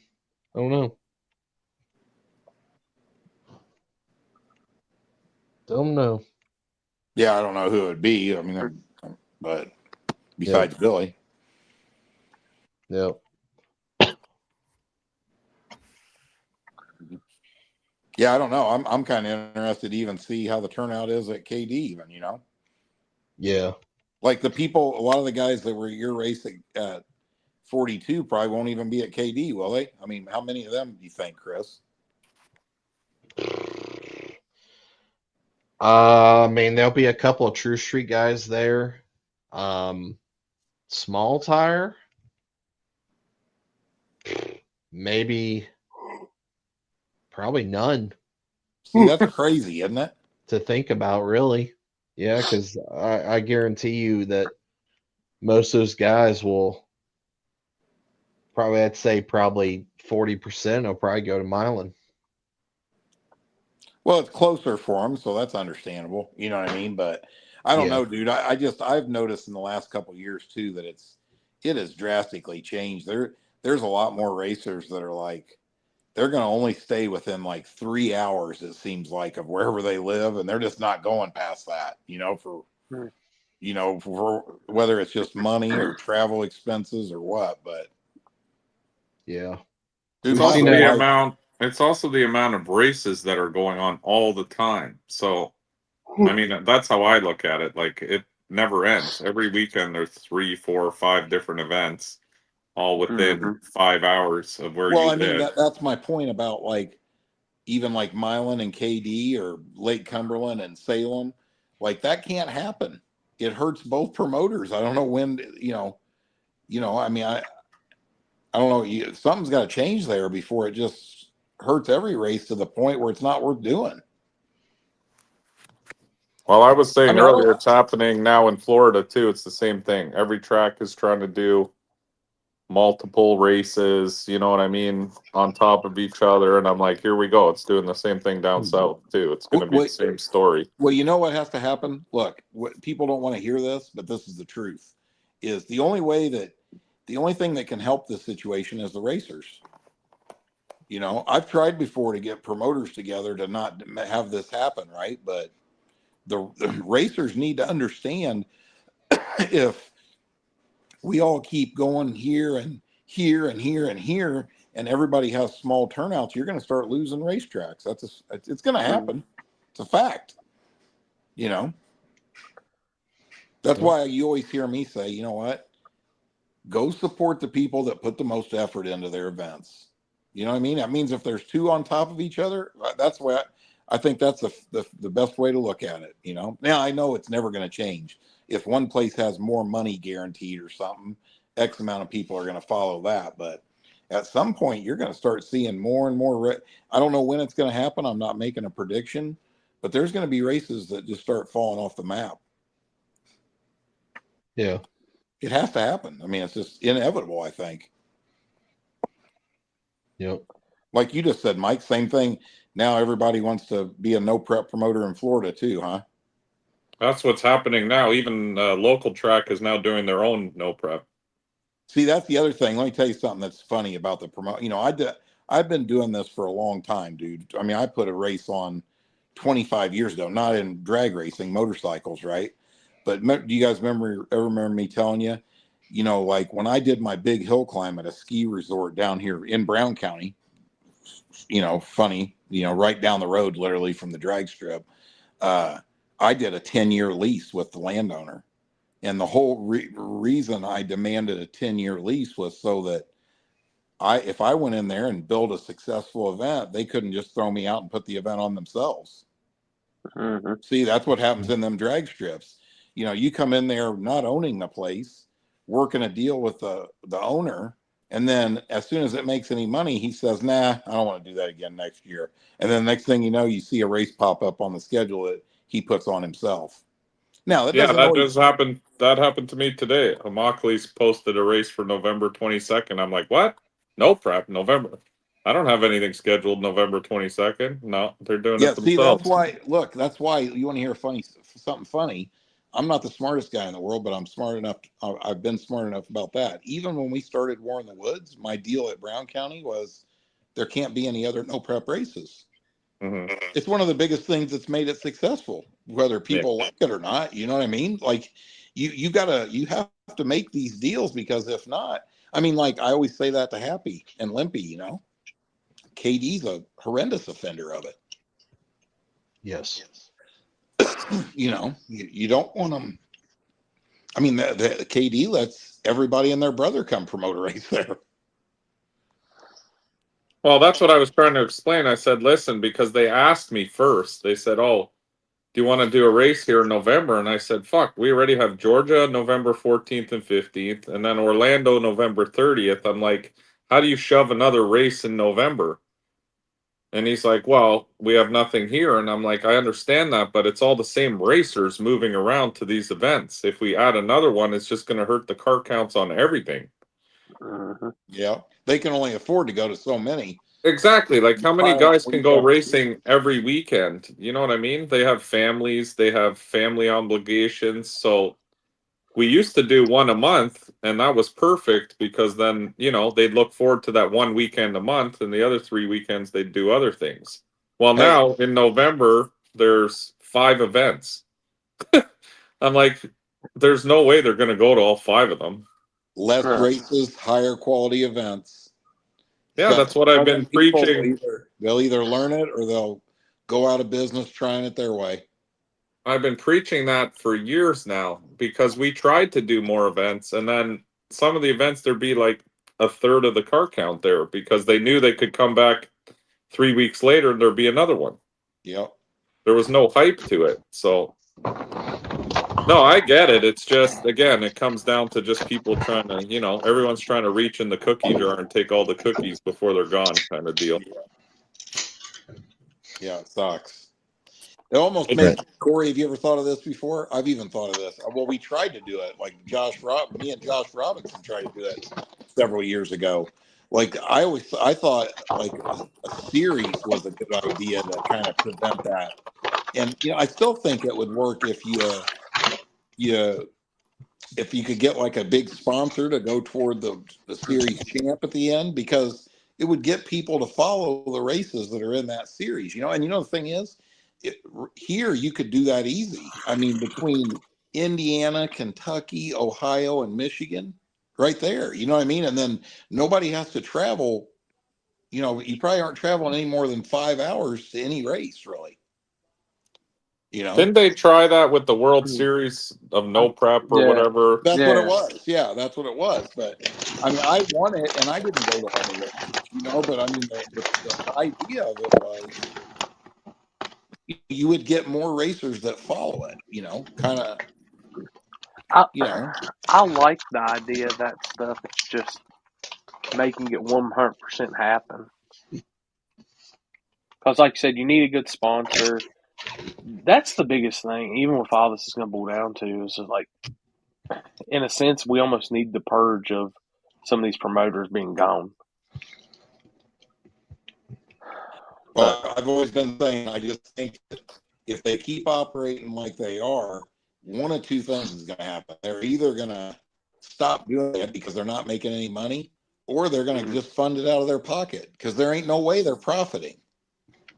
You know, they're just not. And like I said, let me tell you, the last thing you'll catch me doing is swinging the gates open on my racetrack and taking on liability to lose money. That would put you right in the dictionary under ignorance. You know? Yep. I have no idea what that background noise was. It was Chris eating something. Could have been me being a fat ass. Eating bread? What is that? it? Oh, animal crackers. Animal. What are you, a fucking 4-year-old? Yeah. Animal crackers. Jesus Christ. His favorite's the little teddy bear one. Yeah. I forgot I even had them. Fuck, I've had them since fucking War in the Woods. I haven't seen Animal Cracker since my son was literally 4 years old. That's why I said, what are you, a 4-year-old? I needed something for a snack, and when that was the only thing at the gas station that sounded even remotely decent. So, oh boy, when do you head to Florida, Mike? End of the month. A couple weeks, huh? Yeah, a couple weeks. You ready? No. No, I mean ready to be in Florida instead of. Oh yeah, that 100%. But I have a lot of work still to I'm finish aware. here. I already did it. Calm down. It's fine. Calm down. It's okay. Yeah, I just have a bunch of work still here to finish, so I got to get through all that first. Yeah. That's the other reason for not traveling right now. It's just too much going on. Yeah. See, what I'll do. But yeah, no, I'm looking forward to it. I'm looking forward to seeing all my buddies down there. So Yep. get away from this fucking place.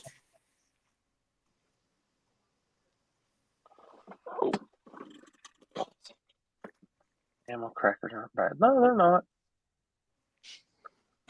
Yeah, I think it would be cool if you did like a series of the bigger events. You know what I mean? Like your event, KD Cash Days, one of Chris's things, maybe a PYLP in Michigan. Some of the, I guess, staple events, I guess you'd call it. Well, it would just be nice that even if, like, for example, places like Salem down there would put one, say, hey, what's going to be your premier event for the year? And let's put it on the schedule. You know what I'm saying? So that maybe it's not doubled on top of somebody, so that you don't have this happening. I mean, this is, like I just said, it's not me bitching because that's one of my races down there, or what, it's the fact that it hurts both places. It's just stupid. Mm-hmm. It's and here's the other thing it's about that, especially because they're pretty close to each other. So it's definitely got people going, well, I'm a little closer to here than I am there, or what have you, Yeah. Like here's an example. Even when there's, if there's a race in Virginia, for example, it doesn't really apply to a race in Indiana. You know what I mean? Very few people are driving from Indiana all the way there, and vice versa, right? But I don't know. A little common sense goes a long way, and I can tell you right now that all of our there's a lack of that going on for sure. And there's something cool about having some hype towards something. When you're like a month away from War in the Woods, for example, I'm hyped up about going to War in the Woods in a month. Yeah. It's a big event. You're looking forward to it. It's nice to look forward to a few key events in the year. Yeah. And I think like when you have so many events over and over again, it just loses that, I don't know, that feeling, that excitement of looking forward to something, because you're like, oh, I'm racing this weekend, then racing next weekend, then racing next weekend, then racing next weekend. Yeah. It loses the whole thing. Hey, Yeah. why do you guys think that No Mercy was so empty? Wait, now that picture I sent you, that was at 9:40 p.m. on Saturday night. That's prime time racing. Yeah. The only thing that I think hurts a lot, and like even I was before I pulled out on going, it's kind of like looking at that schedule to be at that race. Like if you're a fan, you got, especially the cost getting in, you got to pick and choose when you go to that damn thing. What is the 'Cause cost to get in there for a spectator? I don't even know now. It's a lot. I gotta look up. I gotta look up and see what the single day was. I know my buddy said, I think for the whole, they got there Wednesday morning because they were with a race team, and from Wednesday to Sunday, I think it's $100 some odd dollars, and that's with like being discounted. Wesley, yeah, cost of hotels down there was stupid, like really damn stupid. Well, I think that an hour. same thing happened at War in the Woods, dude. As soon as the town Yeah. gets on to an event that happens at the same time all the time, they just jack the prices up. I'll tell you who else has got bad about that is Rockingham with Dig or Die. Mm-hmm. The last two, that's the most I've ever paid for a hotel down there, and I'm like, it hasn't changed. Why are y'all charging more? You know what they probably have? They've got some kind of software that tracks the days of the year. Mm-hmm. You know what I'm saying? I know they do. It's the same. Here's a good example. Like sorry, I'm getting a dip. Like my Airbnb, they have an algorithm that does all that stuff, and that's how it prices the Airbnb. Same thing the hotels are doing. And like for example, they might like take an NFL team like here in Indianapolis, the Colts. They probably have computer software where they input the schedule of home games, and it immediately changes the price for those weekends when there's a home game of a hotel room. I almost guarantee it. Yeah. That's like the same hotel room I stayed in. God, what was it for at Shadyside a couple weeks ago because they had the fair in town compared to this past weekend. Hell, it was like almost $200 cost difference on the total price. It's Yeah. crazy. Yeah. But I mean, no, I think the South Georgia thing is, it's end of the season, and honestly, they've got people seen a lot of that radio racing this through the year. It's not same kind of thing with no prep. It's not uncommon to not find 2-3 radio races within that time frame or within that area easily every weekend. And I think they had good car counts, but I've even seen with some other stuff. Just I don't know. It's a weird no, explanation. they had good car counts compared. It had Yeah. been down. I mean, their car count was pretty good down there. But I mean, if you went back and looked at pictures from No Mercy last year, you're talking drastic difference. It was Thousands cold difference. as hell at Lights Out this year, and there was still pretty good fans, and the stands were still. But like looking at that, because they only finished. Somebody like Wesley, correct me if I'm wrong. I think they only finished what was it, RVW on Saturday, and everything Yeah. else just ran like 2 rounds. Yeah. Because I know Friday got rained on. Yeah, and they but didn't Saturday start was till nice. Friday evening.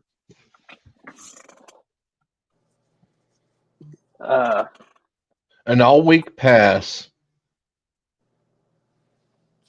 Wait, that ain't right. That can't be right. $75? Damn, That that's super can't cheap. That can't be right.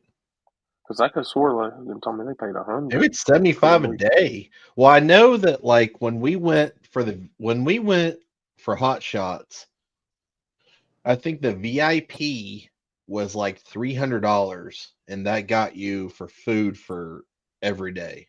Yeah. Now the VIP pass is well worth it because you get breakfast, lunch, and dinner, all the stuff for full events 105, VIP 250. So, I mean, if you're there from, since the breakdown ain't bad on that, if you're there from Monday, Tuesday to Sunday. Yeah, but if you have one person just going versus the 4 people, fuck. Well, the VIP thing is probably only going from. Is the VIP only on Friday, Saturday, Thursday, Friday, Saturday? No, they start that on Tuesday or Wednesday because you come in your VIP. That's when I think they had the food tent, and all that set up by Wednesday when I was down there this last time. It was Wednesday. Yeah. Oh no, I agree with you. And it's like catered in food, I think, isn't it? Yeah, his mom makes all them meals, and I have had some of that food. She can cook her ass off. I heard the food was good. Dude, I'm not knocking what they do. Oh, I mean, just at the end of the day, I mean, like I said, pull some pictures up from last No Mercy, and I can guarantee you the stands don't look like that picture I just saying.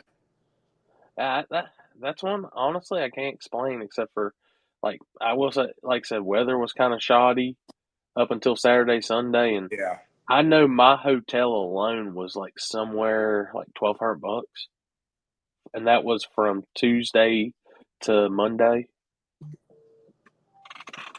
I don't think a lot of families out there, they're having to pick and choose anyways, have that type of disposable income, and now we're starting into holiday season. God knows you walk in any store, they're starting that shit earlier and earlier.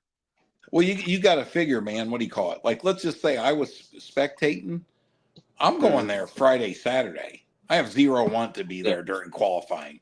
I mean, that's why the place is a ghost town on Wednesday, Tuesday, Wednesday, Thursday. Your spectators pay to watch racing. They don't give a fuck about qualifying. Yep. I know they had a big push. I think it was, because I remember SGMP posting up. I think Sunday was cheap priced, like $20 a car. Like you could bring as many people you wanted in a car as long as it's $20. It was just $20. I saw that post. Yeah. But yeah, I agree. Like I see him talking about the events wise, I think there's too many because you think about it like this, like the week before South Georgia, you had Swan Fest. It was a big radio deal, 100,000 to win. Had all these radio classes, and then the next week you had the same guys that crossed over to the other class. Those same guys crossed over in other classes and were showing times. That's something that's always came to my mind too. Is how many times will these people pay to see the same people racing? That's why, hey, but that's one thing I kind of mimicked off of Duck's race down there was they did it once in the spring and once in the fall.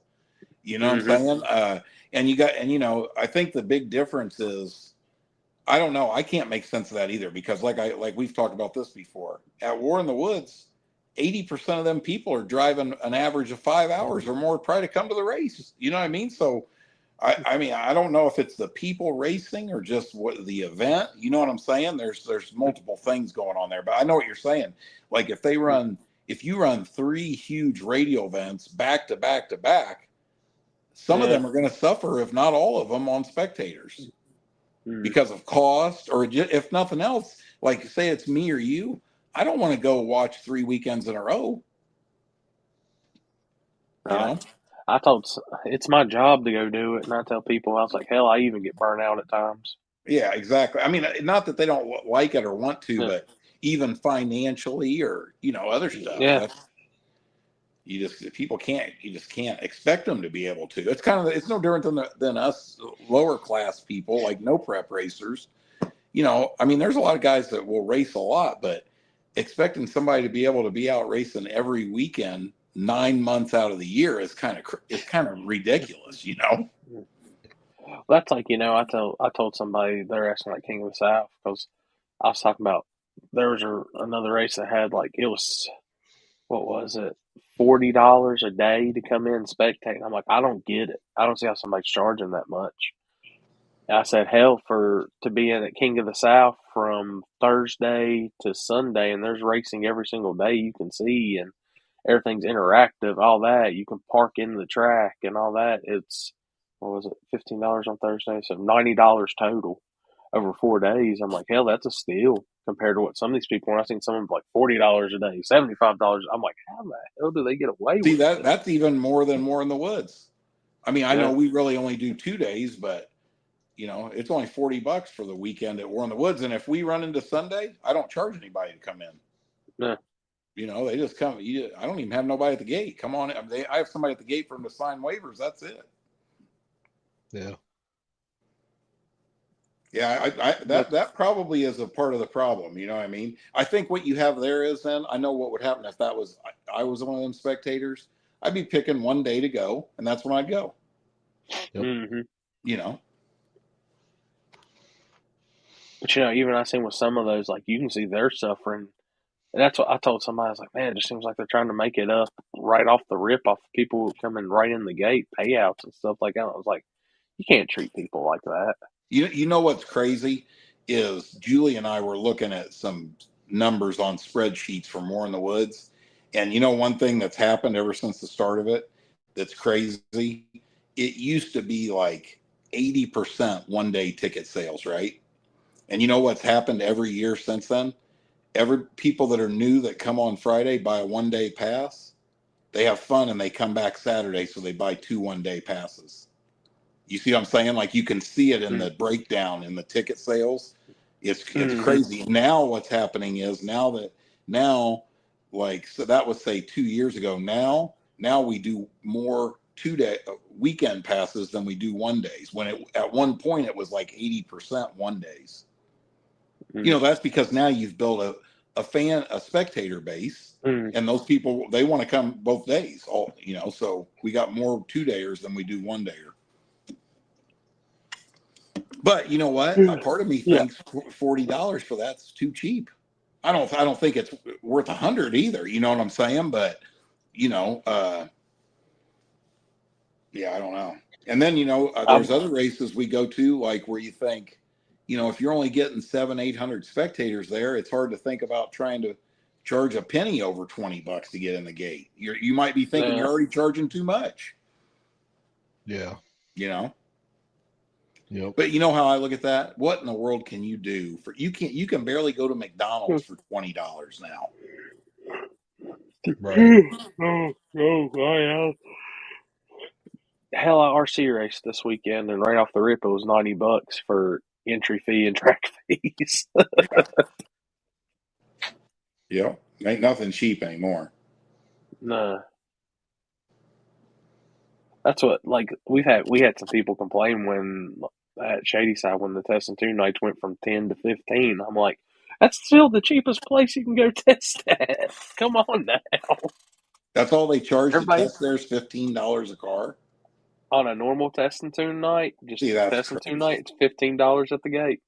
I mean, I think that's crazy. I mean, dude, that should be a minimum of It's $50. And I think it should be more than that, to be honest. I mean, when you add all your overhead, I mean, like here's an example. If you go in there and you only charge $15 and you only get, and say you get 100 cars, that's $1,500. I mean, you can't barely pay for your EMTs and some track help. I mean, that's I why I guess tell people. it's admirable that the track is trying to save the racers money, but as a track owner, that's not good. That's like I've been to some tracks, and this was even before like things got like more priced out and stuff. I remember like going to some of them. It was $20 at the gate, $20 to test and tune, $10 extra if you want to be no time. I'm like, wow. Like if somebody complains about $15, I'm like, Well, you know really? what? I do hate that. You know, one thing I don't like, which not that it matters, I don't like going into a racetrack and then being, okay, it's going to be $10 to park. It's going to be $25 for a tech fee. It's going to be like, for example, at Lights Out or something. I want to charge you for your golf cart. I want to charge you for your parking spot. I want to charge you to test and tune. I want to charge you to enter the race. It's like, geez, man, you lose track of everything you're even paying for. Yeah. Gotta have a sticker for this, sticker for this, sticker for this. That's why I was like, if I went me and I was just going to just hit me with one cost and just tell me what I'll owe. That's what I'm saying too. Exactly. Not because I'm mad you're charging me that. I just can't keep up with it. Yeah, it's like you have to have a college degree to understand what you're even paying for. That's why I went up there and they had the sheets up there. I said, just what's the total for both brackets and the track fee? Here you go. Yeah. I gotta sit here and add this shit up. My mind's gonna go start smoking at this point. Yeah. No kidding. Oh gosh. Oh gosh. I think I'm about ready to call her. How was your crowd at 42? Honestly, it's been the same. It's been the same almost every year, except for like the first one I ever did, and it went substantially down. It just never does very well. I think there was like 430 spectators. That sucks. That place just does not do good for spectators.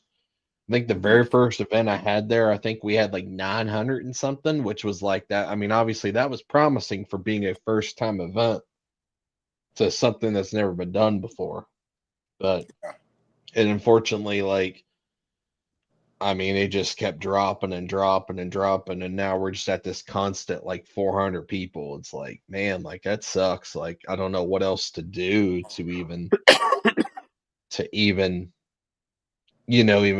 consider even engaging something into that, You know what I would do if I was you? You'll think it sounds crazy, but you never know what the demographic in that area is. Look into what it would cost to do a couple radio advertisements like 3 days before the date of the event.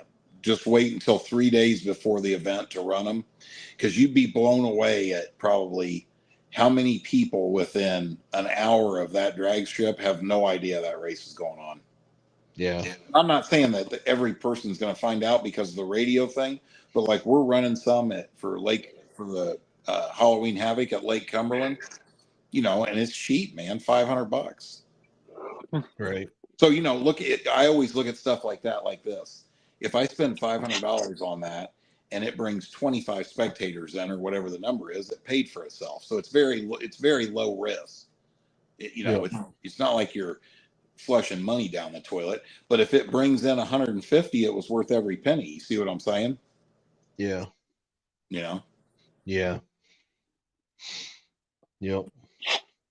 Yeah, that place has always struggled. That was that's probably my worst. That's probably the one race I do a year. That's probably my worst spectator count that I usually always have. because you know something that blows me away. I couldn't even tell you how many people I have reach out to me that don't have social media about War in the Woods. You know what I mean? When they call and they ask a question, I always say everything's on the Facebook page. You can go right there. Every single question you can ask is answered on that page. And they're like, I don't have Facebook. I got like this will be the common thing. My son has Facebook and he found your phone number on there and told me just to call you. I'm like, come on, man. You know, so Yeah. there's a lot of potential customers out there.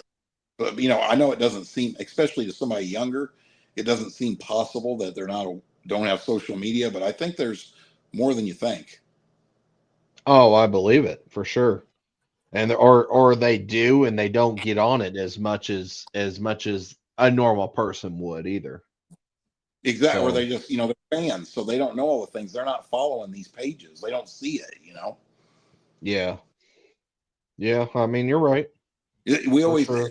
I had to learn that a while back. I remember when I thought that to myself. You know, the group of people that we all run around with. Everybody knows. Everybody follows all this. You know what I mean? It's all over your feed all day long, every day, right? Normal spectators, unless they go and search for the name of an event, a lot of them aren't even on there.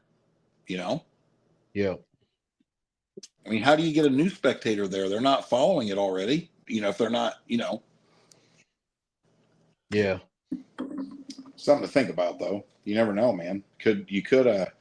That's why things like, for example, like at Lake Cumberland, that's one thing that's awesome about that place. The city's behind it, behind the event, and they help promote it. That helps a lot, Yep. Yep. Yeah. Yep. I've always that's why I hit harder next year. I think in a sense promotions, like even I can say I'm guilty of it, relying too much on social media. Actually need to get back out into the traffic and do some footwork with it and put beat shit them around fleas. town, local businesses, stuff like that. 100%. It still works, man. I mean, back in the day, when I was doing the big motorcycle race, that's how all of it was, man. You know what I mean? Like I was doing billboards, radio advertisements. I mean, I even had a paid one time to have it on the evening news, the local news channel. You know what I'm saying? I mean, I had a billboard on I-465 that goes all the way around Indianapolis. I forget what they told you then. That people there is it was like 500,000 cars drive by that in 24 hours or something. You know what I mean? It was Oh, crazy that, to get on a major interstate like that, you know, but that's within 45 minutes of the event. So, I mean, how many, that's priceless today. I guarantee you. Yeah. gosh. Oh, shit. Shit, guys. I think I'm about ready to turn it in and call it an evening. Yeah. I'm gonna Right share on. the flyer for KD this weekend. I'm about to say you got them pulled up. Yeah, I'm actually doing it right now. Awesome. Meow. So Fridays, Run What You Brung, Gangster 26, Tailgate, True Street, and Stick Shift. And I'm pretty sure Stick Shift's got 500, I think, already on top of the pot, I believe. So that's Friday. Drivers meet to 6:30. Usually racing starts about 7:30. And then there's Saturday. Small tire, drag radial, modern muscle, hard tire, and nitrous mayhem. Drivers meetings at 3. Racing usually starts about 4:30. About 4:30, something like that. I think the downhill Barbie Jeep race is going to start after first round is done of all the classes. Pretty sure that's what's on that schedule. So, but that is that this weekend. know Happy said he was going to try to get on to talk about it, but he must got tied up. So Mhm. at least got that in there, and then we will be there this weekend. Well, yeah, as far as I know right now, that's where I will be. Yeah, $5,000 on top of small tire, and then they're doing a Power Wheel race too, and a costume contest. So That's good to get kids involved real good with that. Ugh. Sorry. yeah, and then I think let me go try to find it. Oh yeah, they're giving those away. That's the Dude, IHRA's version of a Iron Man. Wally. Yes. Yep. Dude, So they got everybody- one. Shady Side got one for winning the bracket finals. That's a heavy son of a bitch. Yeah. Like, I didn't realize how heavy them damn trophies are. It's legitimate iron. Yep. So they're giving those away to the class winners. So yeah. So hopefully the weather holds out for both places, and we'll go racing this weekend.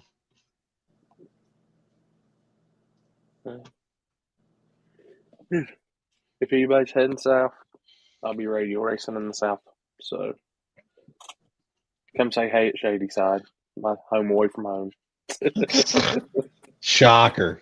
Yeah, shocker, Corey. I can't help it. I can't help it.